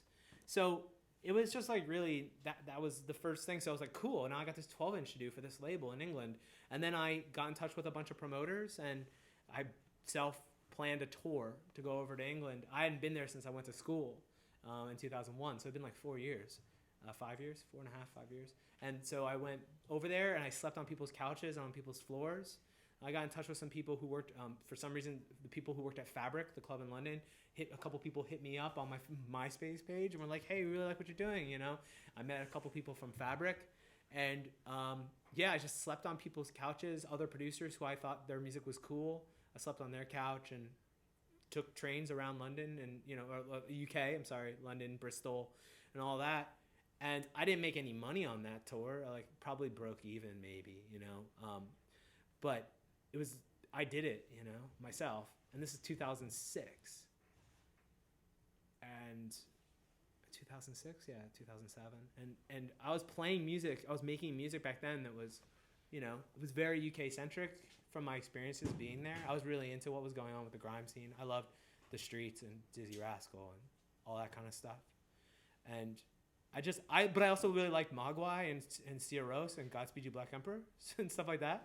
And so my music's always been those two things. It's always been like that weird hybrid grime stuff mixed with epic post-rock synth music and stuff. Now I'm just leaning one direction more than the other, I think. I'll probably go back the other direction again. But right now I'm leaning more towards epic synth, strange music and playing lots of piano. Yeah, what's up, Tom? I noticed that all of your, I can't really tell from back here, but I think all of your tracks up there you have them in groups of 3. Yeah. Is that, first of all, is that low, medium, and high? Is that how are you basically using that to EQ the different stems? No, vocals or vocal elements is one. You can do this however you want. Vocals and vocal elements is one stem. Then synth material and other things is one stem. And then drums and bass are another stem. So that I can kill the drums and the bass and just have the synth elements and the vocal elements of a track playing. If the track isn't like a pure vocal song, I usually use some kinds of samples or things like that. So I can bring those in separately and kill the other elements. I've never seen anybody do that before, and I was like, I'm curious as to how you got to that. How did you end up here, basically? I kind of think about it even Native Instruments is trying to do that with the stems DJ format, breaking songs up. For me, it was always like, if I'm going to blend songs together, what are the things I'd want to take out? I'd probably take out the drums and the bass if I'm going to replace it with something else. So that's just where my brain went. That's the great thing about all this stuff. You can do whatever you want with it. I mean, Ableton Live, I'm not even a genius at Ableton Live. I teach it at the college, and I know some things. I mean, I've seen Noah's Ableton sets, and his Ableton sets are ridiculous. I mean, he's doing stuff that I'm like, wait, what? You're doing that? That's crazy, And that's what's interesting. I think mine is really, for what it is, very simple. It's not complex. But it's also, I just got a new computer. It's actually really resource, it's really good on my resources for my computer too. My old computer, I was getting 70%, 75%. This computer is 10 or 12% maybe max. This is one of the new quad i7s or whatever. It's ridiculously fast. So I can probably push it and do more stuff. I used to have all sorts of, I had the S-Layer or Slayer reactor ensemble with just tons of randomized samples. Just, you would hit a button and just randomly go, and that was just killing my old computer. But I thought that was a fun thing. When you're playing a show, just be hit a button. You don't have no clue what's gonna happen. You loaded the samples in, but you have no clue what's gonna happen. And just completely randomized. Have you guys seen that at all? Twisted Tools make it. And it's a reactor ensemble that you can load your own sample patch, basically, or sample bank in, and then have it completely randomize everything in it every time you hit the button. Yeah. So it's just, it sounds like, some crazy, weird IDM record, but that's useful. Yeah, Eugene. So I neglected to mention that we usually take a break around 5. Oh, I'm sorry. Do you want to, let's take a quick break. If people want to come up and ask questions or whatever, we can do that. Take 5? Let's take 5. That's going to be really boring for the people watching on video. I don't know how many people are watching on video, but maybe we'll just play some music in the background. All right, so it should be Barbra Streisand, right? Yes. My wife's probably on Spotify, though, so I'll get kicked off. We share a Spotify account. I don't know what to play. We're going to take a quick break. Harry Belafonte? That's good.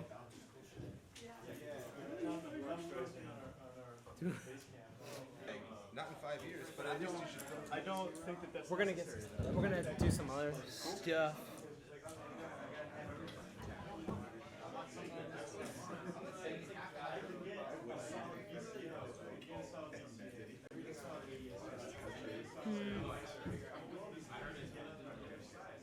I don't have an audio input. That's the only problem.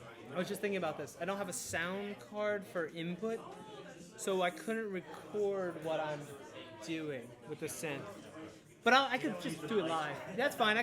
I'll use the mixer like a session.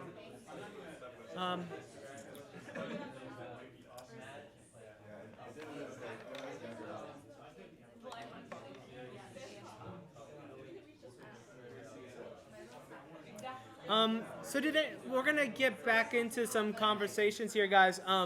What I didn't want to, before I shut the Ableton down, did anyone have any other questions about the live setup and what I'm doing? Because I figured what might be kind of cool is for this like next part, before we do like a full on like Q&A, and you can obviously ask any questions you want, is I could open up Logic and kind of build a song, like brand new thing, with the modular and show you how I do the routing and everything like that. The only problem is that I don't have an audio sound card, so I can't record what's happening from the modular, but I can have it playing live, and then I can layer things over top of it. Would you guys be into doing that kind of thing? But I didn't want to tear this down yet, so. I was just going to say, do you mind just being super explanatory, I guess, as you do it? Like, just because I've never used it before at all. This guy. Or, like, when you make something on Logic. Yeah, I'll do. Yeah. I was gonna build something from scratch, just start a session and talk through some of the plugins that I'm using and stuff, because I know people like to geek out on that stuff. The only problem with that is I don't have all of my sound libraries with me because that's all on an external hard drive. But I can start with some internal stuff. I can definitely do that. Yeah. Okay, let's do that then. So I'm going to do don't save. And I'm going to pull out my iPad because I don't really need that right now. Actually, maybe I'll record some stuff from my iPad too. Let's do that. So with the iConnect MIDI interface, I've got this. This is the old school. This is an old iPad, so it's got the 30-pin connector. So I can plug that right into here. And with the 30-pin connector in here, I can pass audio between the iConnect MIDI interface and my computer. Now, like I said, this computer is brand new. So I'm not sure if I've even done that before. So what I have to do is set up a hybrid interface so you guys can actually see me doing that as well. So yeah, I've never done this before. So what I'm going to do is I'm going to create, I've only done this one time before. I'm going to create an aggregate device. And that aggregate device is going to include the iConnect MIDI 2 Plus and the built-in output. Right? I believe so. I've only done this one time before. So is this correct? So drift correction, that should be fine. So this should do it. I'm going to rename this aggregate device because aggregate device sounds dumb. I'm going to call this built-in output plus iConnect MIDI. It's great. All right. Now I'm going to open up Logic because I write most of my music in Logic. Now, let's make something. Let's actually do something with this guy first. Oh, scanning audio units? What? Oh, did I update something? I updated the ozone. I updated stuff. I updated a bunch of things. I didn't even know I did that. When did I do that? It scans through all the audio units. No, not every time. I'm not sure. So what I can do here is let's play around with a synth like. Let's use Nave. We'll use Nave. Or actually, let's use Animoog. It quit while using the Matrix 12? Why? Shouldn't do that. I must have updated I updated Logic Pro probably, and now it's scanning my audio units. Sorry. So PJ, quick word on. You guys like when things break and don't work when we're doing these demos anyway, so this is perfect. We don't use computers on this podcast. Yeah. Okay. Could you talk about working in Logic Pro to make tracks versus working in Live? That was a question. So. Yeah, I like using Live for just maybe coming up with ideas and looping things around, but I don't know, my brain works better in Logic. I'm a lot faster in editing the MIDI and everything like that too. So it makes more sense to me for writing songs. As long as Apple don't like screw it up and make it bad.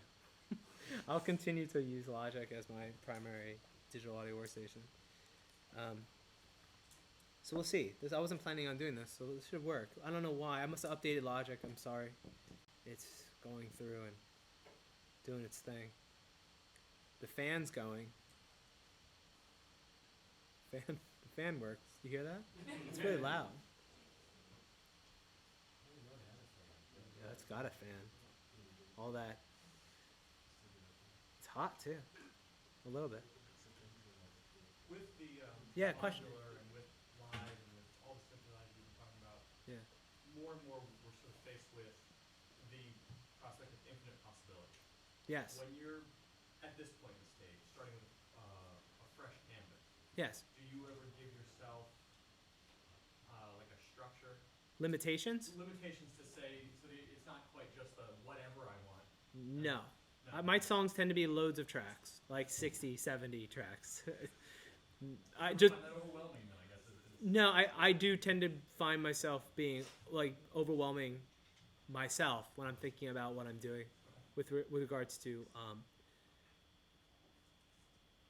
the session, everything. So I've got this going as a built-in output. This should work in theory. Let me just open up.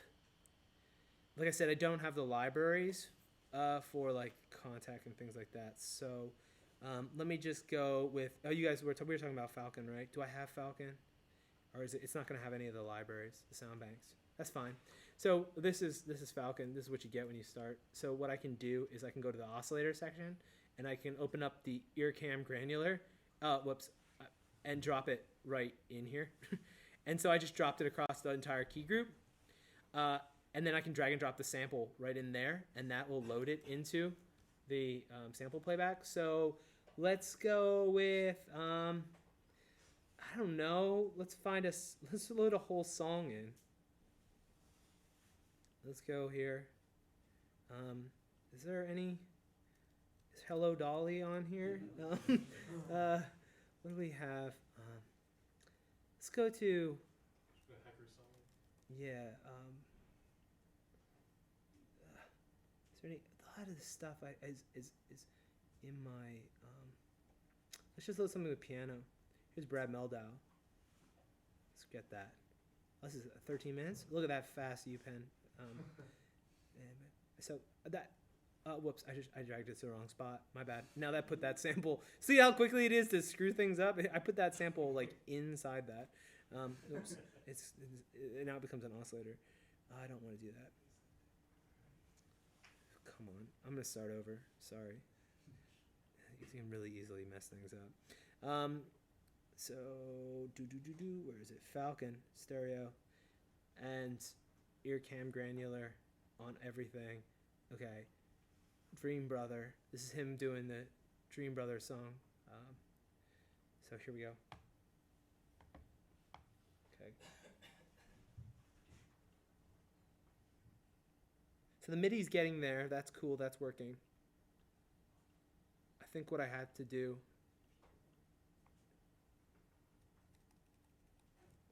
is right now the audio is probably traveling to here instead of here. So what I'm going to need to do is I'll switch those. Sorry, guys. I'm going to just save this on the desktop real quick. Project. That sounds like a good name for this song. Sorry, once again, this is only the first time this is the second time I've ever done this. Let's get rid of this quick. No, come on. Use this device for sound output. The built-in output. It's because I chose the iConnect MIDI 2 first, right? Come on, guys. Someone help me? So I got built-in output first, then the iConnect MIDI. That should work. That becomes front left. That should do it now. iConnect plus built-in. All right. This should do it now that I can just open this up and choose that as the sound card. Yeah, I know. I just deleted that sound card. All right, I'm going to go in here. Audio and iConnect plus built-in. Apply changes. Let's hope and pray. Here we go. All right, so there's this new project called Project. And yeah.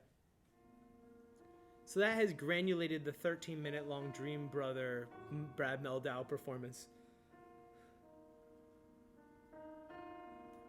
And so what I can do is, I'm going to zoom in here.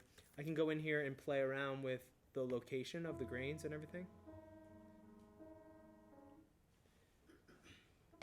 Come on. Zoomed in is not really helping me be able to access things.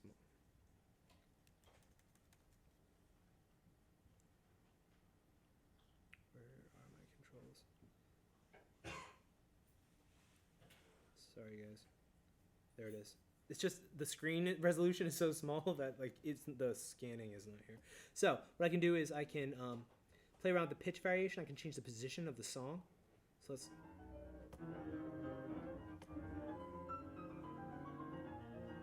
Take the grain size down.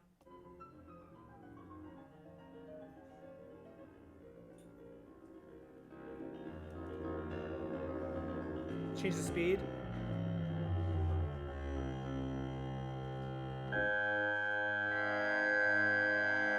And then from there, I can play around with the amplitude envelope. So let's do a long attack on this, you know, and a long release. And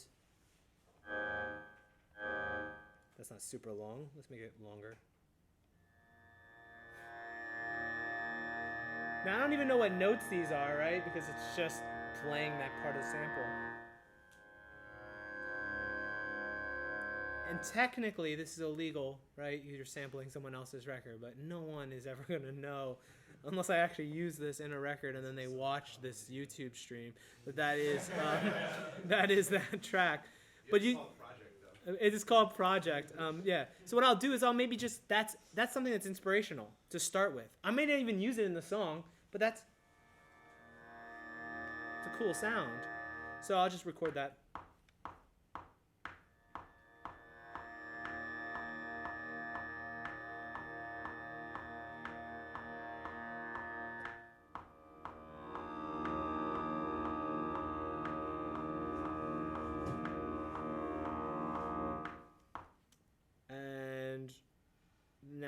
Quantize that. Let's just do eighth notes real quick, because that. And I could go into Falcon and apply some effects and things like that. Let's go to the effects, and I don't know. Look, these are all the built-in effects. Let's go with. I'll use Spark Verb, and.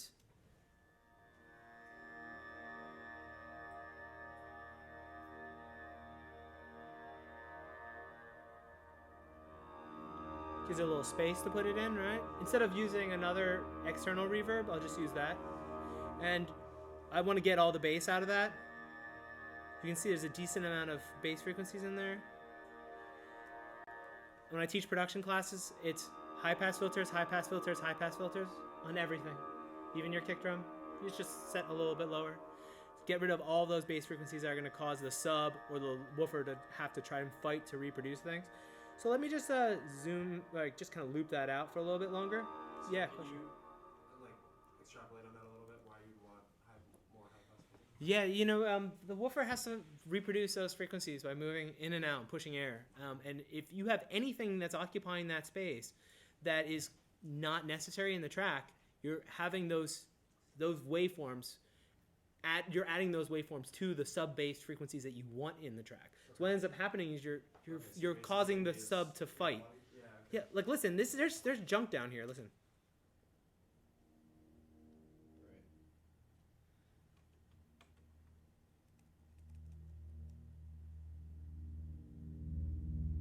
Do you need that rumble in your track? You're not making sound design for the next. What's the movie? Fill in the blank. Star Trek, right? You're not. Yeah, Gravity. You're not doing the sound design for that. So you don't need that. This is a song, probably. So it's a song. You don't want that in your signal. I want to leave that for the subs, the actual sub frequencies I want in my kick and my bass to hit there. So I'll dip a lot of that junk out of anything that would occupy that space. So now let me try and get some MIDI out to the iConnect. Let's see if this worked. So what I'm going to do is go plus, and I'm going to go external MIDI, and I'm going to choose a MIDI source. So this is the DIN 1 that is coming in from DIN 1.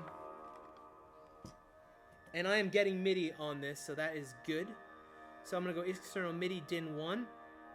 And now I need to receive I have to create an audio track to receive the input from this. So I'm sending the MIDI out to an external device. And then from this guy, I got to bring it back in. I do a similar thing with the modular, which I'll do as I demonstrate as well. But I just can't record the modular because it's not digital. So I'll go in here and do an input.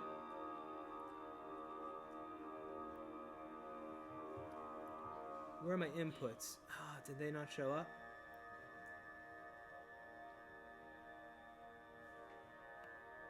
Sorry guys, I'm just trying to figure out.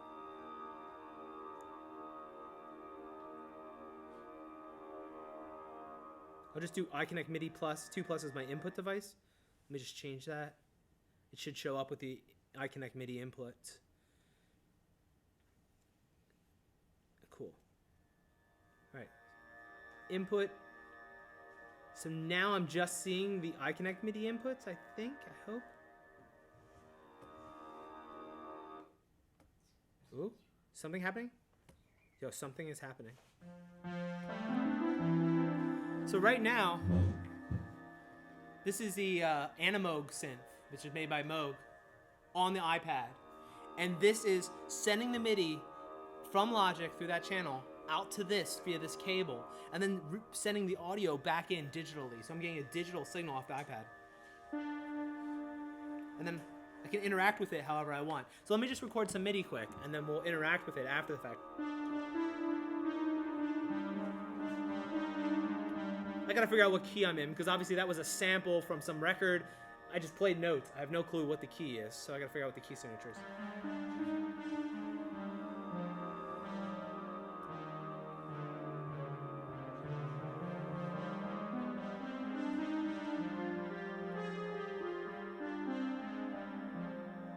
So I'm gonna record the MIDI.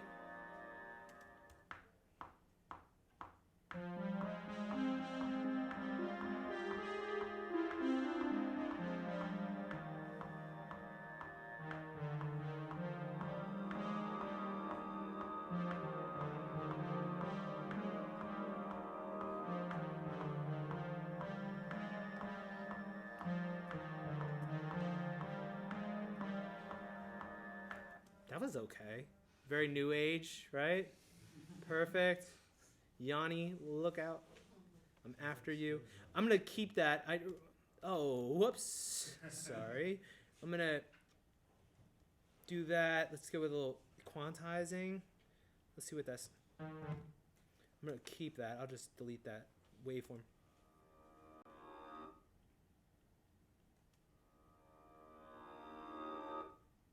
Come on.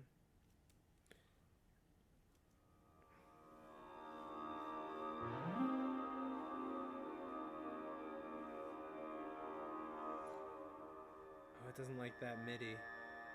Sorry, guys. Track.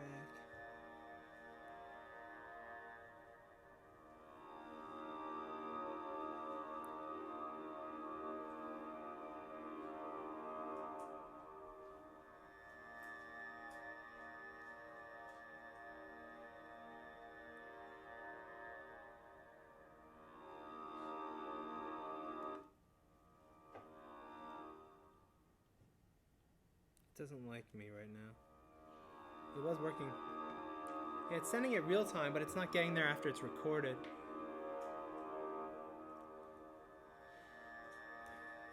Sorry, like I said, I'm trying to do this on the fly without something to set up. I'm not sure why I can get it there. I can get it there, but then I can't do it on the fly. Well, I might have to just do this real time. So what I can do is play around with the sound just how I would with any of the modulation sources on the iPad.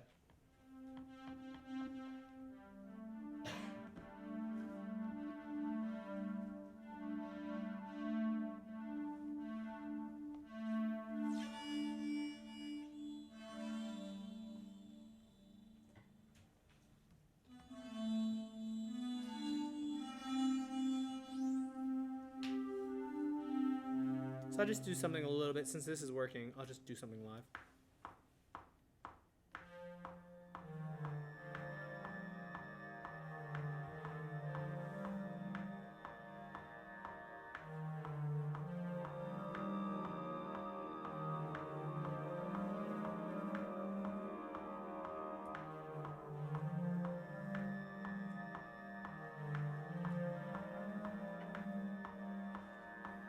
That last bar was fine, so we'll keep that. Cool, so I've got that going on.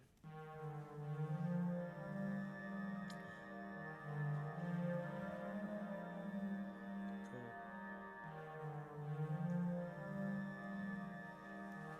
So now I've just used the Animoog from the iPad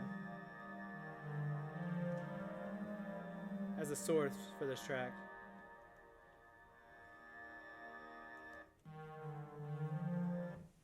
So turn that off. Let's try and get some MIDI out to the modular.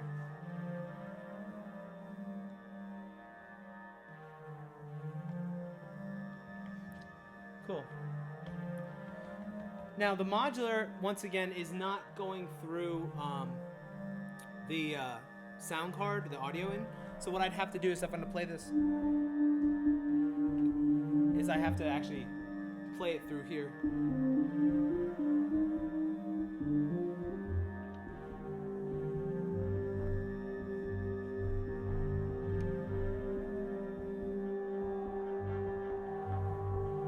Just holding down one note.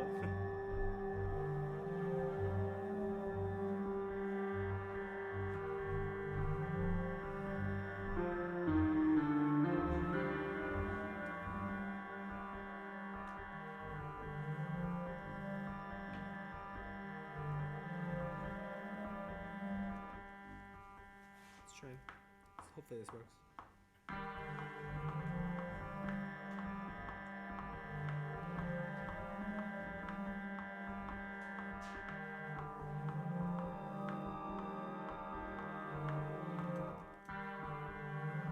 So it's still going there. That MIDI's reaching the modular. And normally what I would do is create an audio track and record it in, but I can't do that right now because I don't have a sound card with an input. But this guy will just be here to... And I'd record in my live movements of the synth. So I do stuff like this.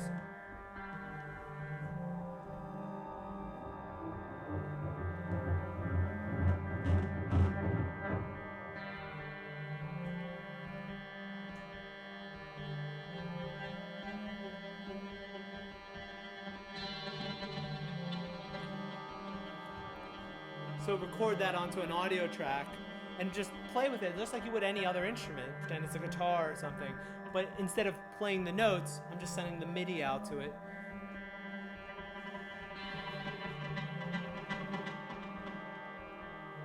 And then I can edit it and chop it up just like I did with the sound coming from the iPad. So everything ends up being audio instead of MIDI in the computer. And then I can play around with all the other, things I have available to me just to kind of create something. Let's go in here. Let's go with something from Arturio. Let's go with the CS80. No. Let's go with the Oberheim Sim.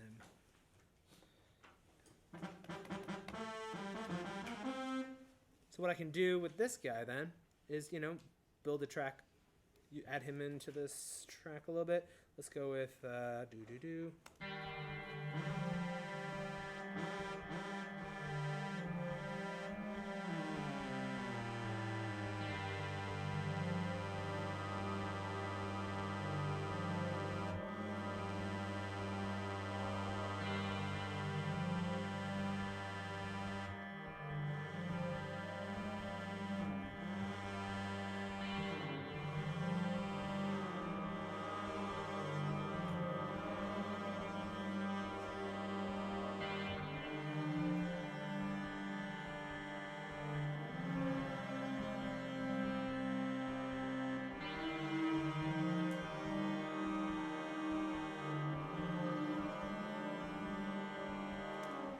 I like things that portamento and do weird. I love stuff like that. And so I'll definitely do that.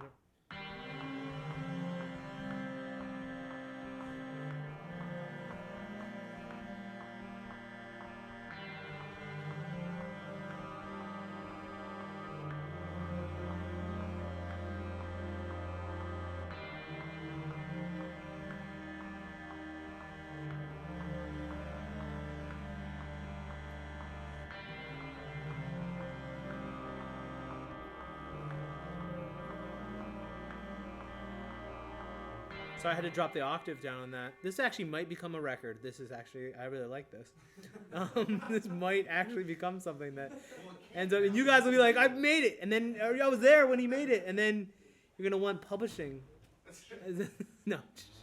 But yeah, I mean, this is just, I might quantize those. I might make them so they're all legato. See how I just connected it so all the notes kind of slide into each other. And do the same thing with this guy, right? I'm just going to use the basic EQ.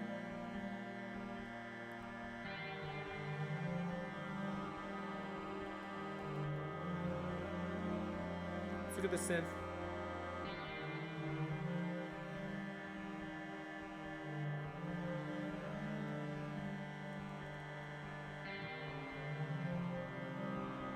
Let's see what's going on with this. This is the delay channel.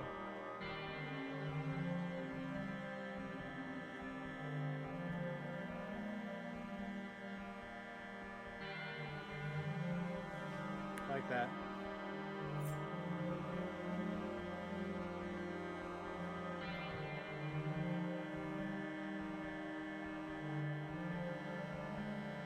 Sync them. I don't like that as much. I like the pitchiness.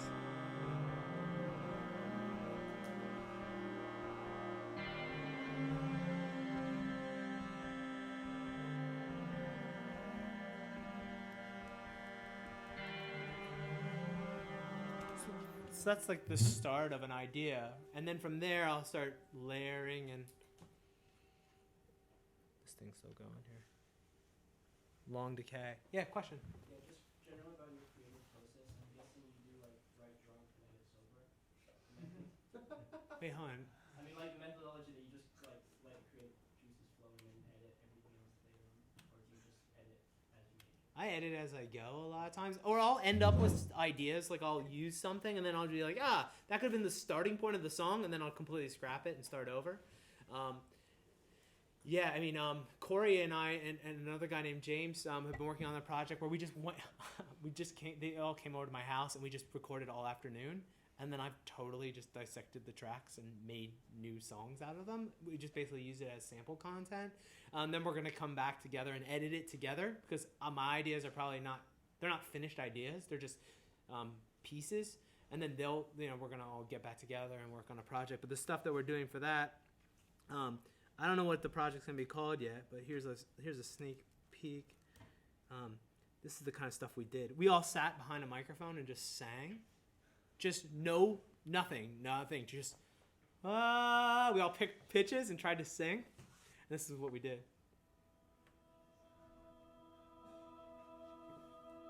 Well, sort of. This is kind of what we did. And then with a lot of processing and pitch correction and stuff.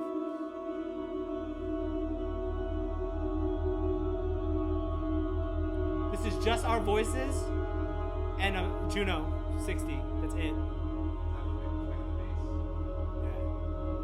That analog. I did this in one take too. Just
That's literally just Melodyne on our vocals, some reverb and delay, and one Juno 60 patch.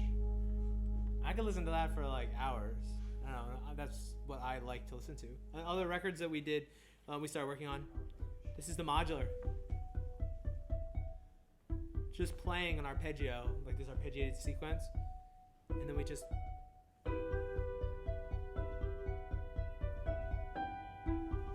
James was playing piano. I was playing this. Corey was playing guitar. I was playing I played this and the Juno at the same time. It's like straight up like an air show. And then I did lots of overdubbing after the fact and editing.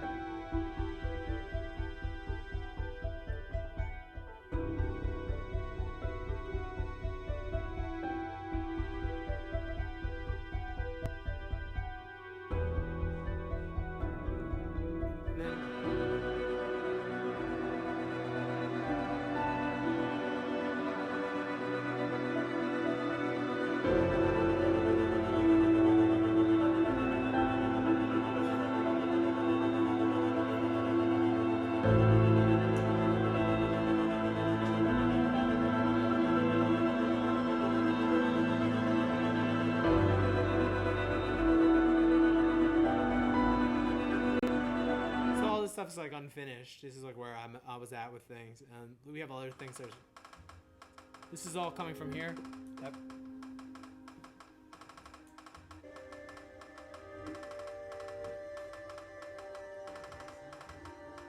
That's us singing backwards and other things.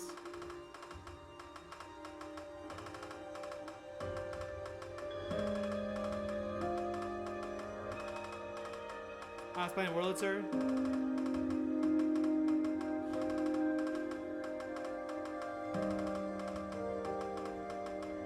You guys get a sneak peek.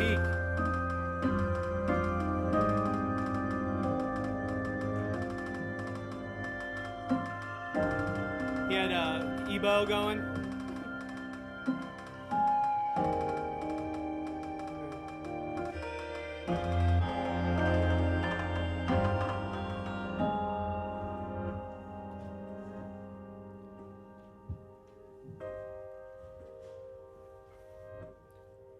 Lots of stuff that still needs to be worked on, but all this is just us creating stuff, using as many of the tools in front of us as we possibly can. This track gets a beat that kind of comes in, still needs work, but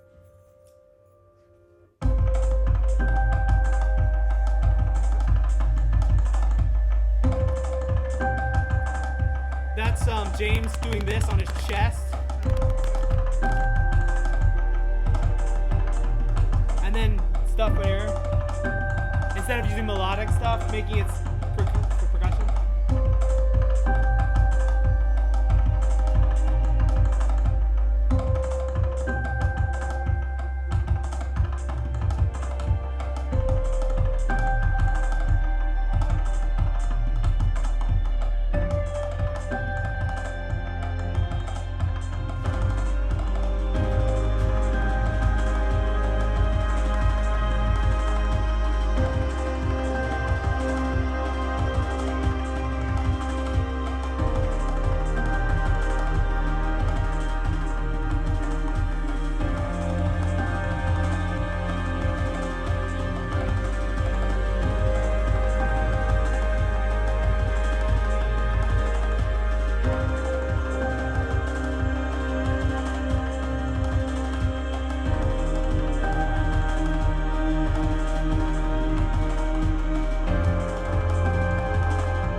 What's cool about some of these modular things is that you can also take your song, your track, whatever you're doing, and patch it into like the clouds. So this is the sound coming from my computer, right?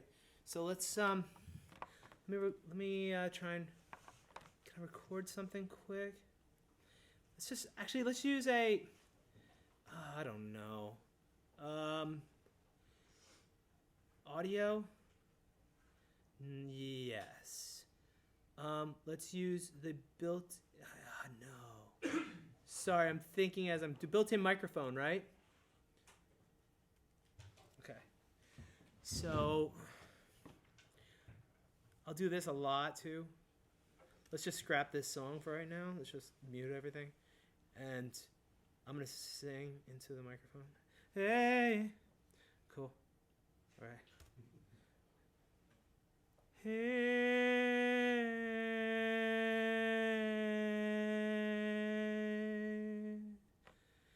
Now, obviously, if you had headphones on or whatever, you could do it to the song, right? So now I have this as an element. What I can do is now, because I can't record this because I don't have a sound card, what I'm going to do is take this out, right? This is the computer, and I'll patch it into the clouds. So it's going into that effect unit in here. So now, when I play this, I can adjust my input.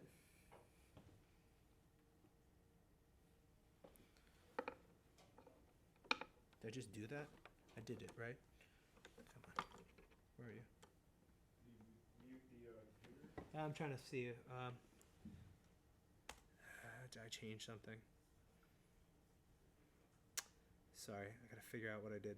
So it should be playing, right? I think you had the Do I have- computer volume muted. Do I? Yeah. Ah, you guys are awesome. Is that it? What did I do? Trying to do stuff on the fly. You shouldn't do that. Should always go into a job interview prepared. No. Come on, what's going on?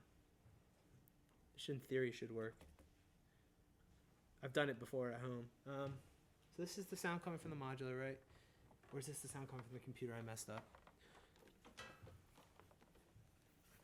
Now this is the sound coming from the modular. Cool. Alright, so that's the output. If I plug this into here, does it work? Maybe it just doesn't like this adapter. Maybe this cable's not working. We'll find out in a second. Yeah. Oh. There's plenty of sound going on in this. This is an absolute mess. I don't know why this isn't working. I'm trying to get it. Oh, I know why. Because this is stereo. I need it. This is a stereo cable. There we go. You do mono? I don't know. It doesn't like it.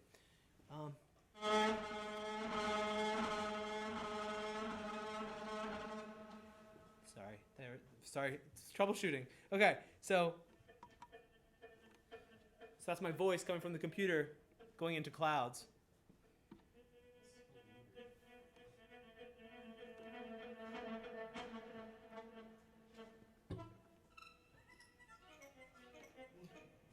And the cool thing about that is then I could do things like this and send it MIDI.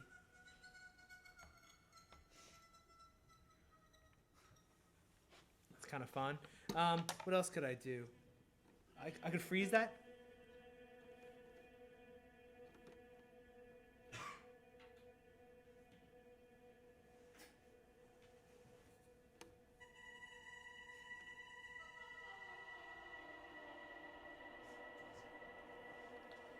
And I could then record that, if I had the ability to do that, into my song.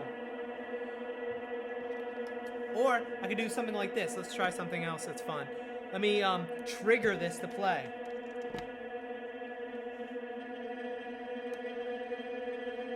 Let's take this down so you have less reverb.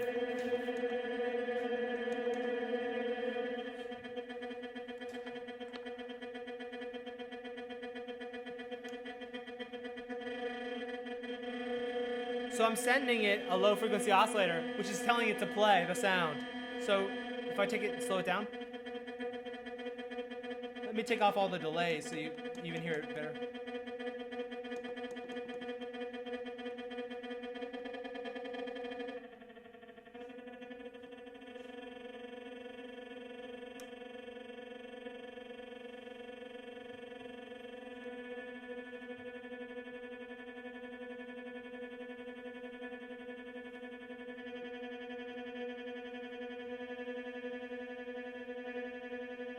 Let's do this.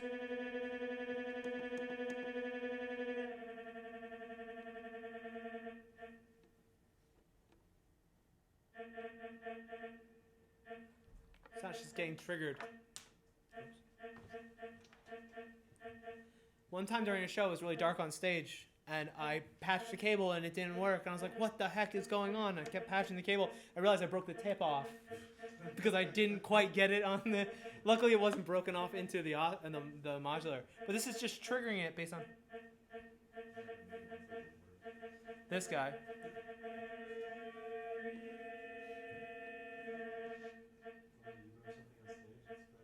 You can see, if you were standing here, as the light goes off,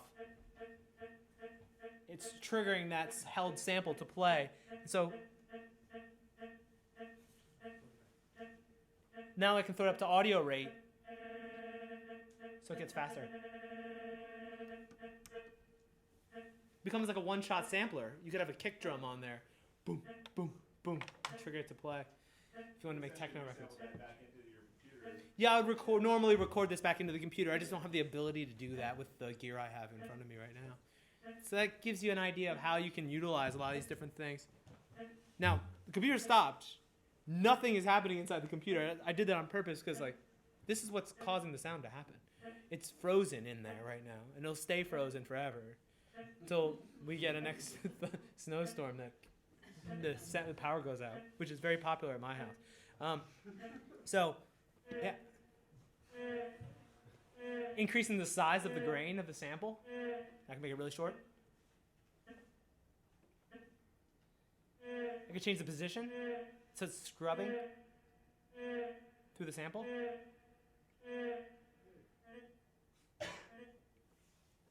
Now it's increased the number of repetitions. Till it becomes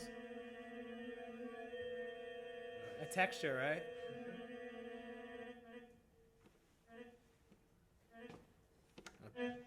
Get rid of it. Yeah, question, DG. Yeah.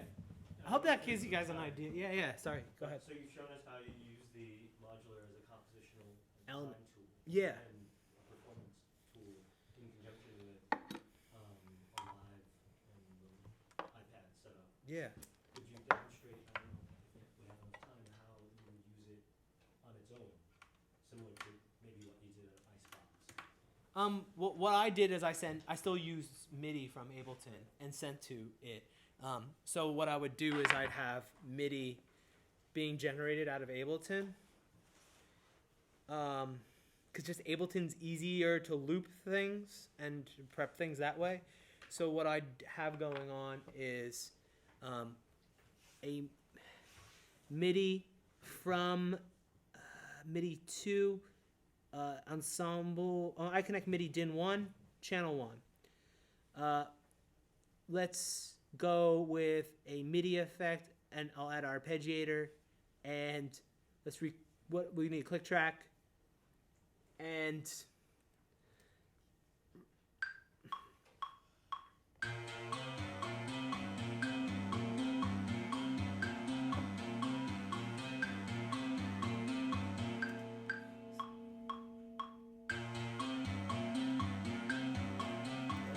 let's quantize those two quarter notes because I just held in chord. Change the start point and end point, right?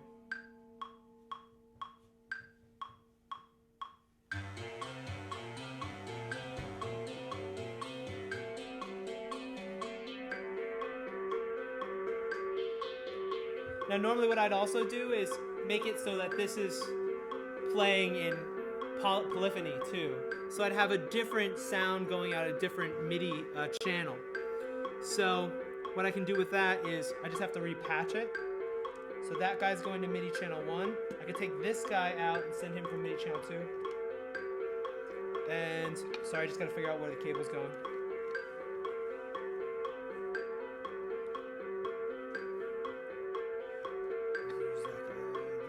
Yes. So this is now MIDI channel 2. And on this interface, I'm just going to tell it that I've got 2 mono signals now. Not one. There's 2 mono signals.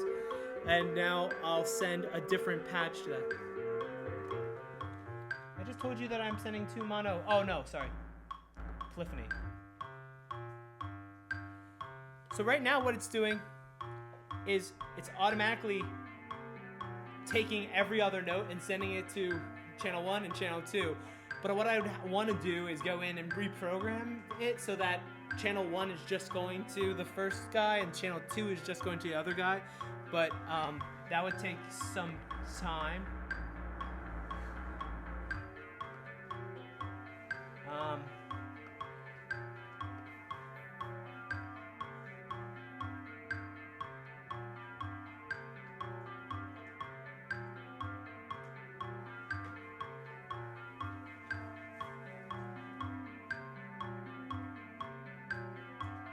I think this is it. Sorry, I haven't done this.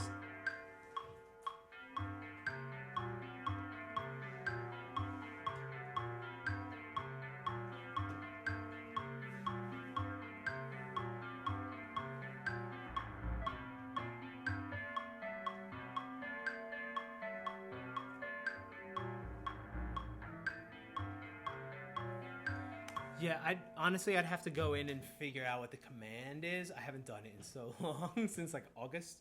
So, but there's a way that I can set it up so that the one channel gets the one MIDI channel, and then the other channel here gets a second MIDI channel. You can do up to 4, and then they can go out to different oscillators. Yeah, sorry, I'd have to figure out. I don't remember off the top of my head how to do it, because you're looking at a LED size screen, so everything like scrolls by. So I'd have to look at the manual real quick to figure out how to do it. Yeah, but that's what I did for the setup, and then you can save that, store it as a setup, which I might actually hold on. I might actually have it. No, I don't. I know I don't have it stored. So yeah, that's what we would do. Sorry, guys. I could look up the manual, but that would take the rest of the class. It wouldn't be worth it. But that's what I did, and then I would have that going out to a sound card, and I'd have any other audio things going on playing at the same time. And then I could have a bunch of different things, like variations of this. So I'd maybe do this, and then this guy would be...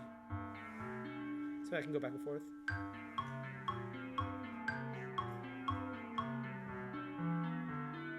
And I would just scroll through different scenes of things, and just, I knew what was going on.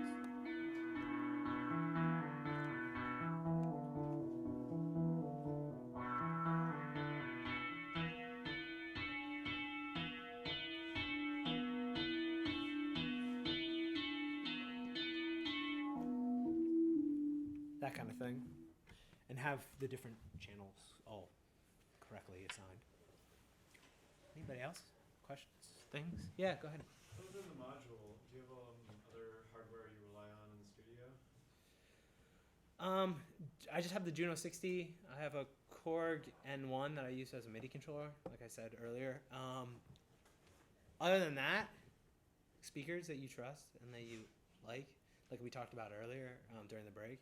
Like having a good set of speakers that you know what they sound like is key to be able to make a mix and like feel confident that it'll sound good on other systems. I swear by my setup just because I know what it sounds like. It's perfect for me, and I had to get comfortable with it. When I moved my studio, it took about 3 weeks for me to feel comfortable in that space and know what the records would sound like in other places. And that just takes a lot of listening to records that you know. Like, I listen to Kid A a ton, and other records that I've listened to so many times that I know what they should sound like. And I get comfortable with setting the sub and where the cutoffs have to be for the crossovers and everything like that. And then start working and see, take your music and put it on, I don't know, your iPhone or whatever, and listen to it in your car, listen to it on all different kinds of systems, clubs, and just be happy with it then. Yeah. Not really a question, a bit off topic, but Mojo Goro from Berlin says hi. Oh, awesome. Tell him I said hi. He's got a new release coming out soon. Yeah. If you had to choose, or like, what would you say is a good starting point for a sound library? For like, if you are starting to produce your own records and stuff. Yeah, or like if you're screwing around. I mean, Eugene's gonna get upset because he'll tell you to go out and buy a Make Noise shared system. But no, I mean, honestly, if you're gonna do stuff in the box, which a lot of people are, I honestly think that Native Instruments Complete is the best first thing to buy. I have done work for them, obviously. I've done some things for them, but that doesn't matter. I was using their products before I did any stuff for them. Their Complete 10 or Complete Ultimate if you can afford it. Complete 10 is $500. Complete 10 Ultimate's $1,000. It seriously gets you started. You'll have Reactor, Contact. You can start creating your own contact libraries. You can use all the third-party Reactor stuff that's available on the Reactor forum, the user forum. I mean, there's tons and tons of content. For $500, it's the best $500 I think you can spend. Clouds cost $500. So compare the two. I mean, I'm not trying to say that this is not cool, but this one module, the case was $500. This setup was about $3,000. I could buy a brand new Mac with Complete for the same price as this. You know what I mean? You're buying hardware that does a specific thing that has a whole other palette of sounds. So it does what it's supposed to do. But if you're working in the box, which a lot of people are, I think best bang for the buck is Complete. You get Complete, you have all those tools. If you're into modular stuff, you like patching, you can start working with Reactor. I don't know if you guys get into Reactor at all or talk about it at all. No. Reactor's got a huge user library. You won't even mention it? You're angry? Sorry. Can you edit that out? You don't like Reactor? No, we're just kidding. I know, okay. But what I like about it is that you can create your own, it's like kind of like Max MSP and stuff where you can get really deep with it, but then also they have these building blocks that you can learn how to patch and create things with. I mean, it looks like a modular synthesizer now. They've made these things that they call them Reactor blocks, and it looks like you're building a synthesizer. You have LFOs and oscillators and stuff like that. I mean, what a great way to start by thinking about patching and creating things from scratch that way. The stuff that Tim You have Little Bits. Little Bits is the same. It's a similar thing. Yeah. Yeah. The stuff that Tim Exile's done with Reactor is really impressive too. Like his whole flow machine layout. Yeah. It's really good. I've seen him play it live too. It's really good. All that stuff's great. I mean, it's all depending on what you want to do. Like I always say this to everyone all the time. It's not about the gear. It's about the song. If the song sucks, then I don't care what you're playing. And like honestly, I don't even care what people do on stage at all.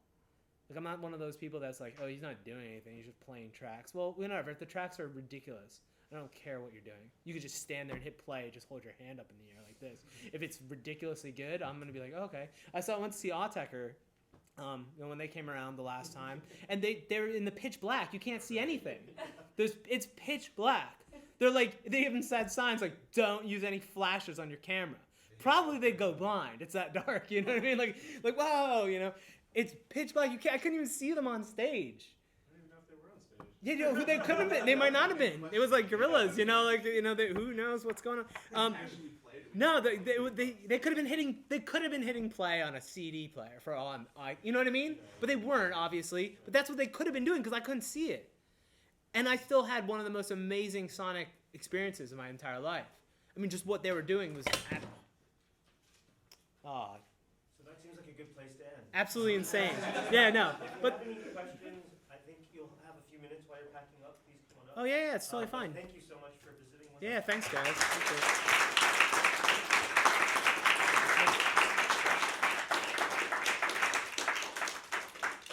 Yeah, if you guys want to talk at all about anything, I'm here.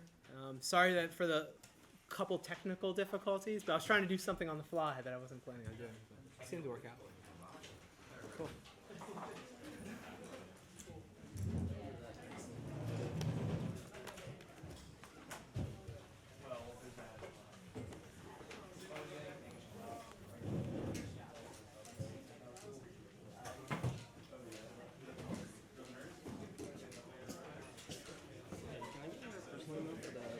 Yeah, of course.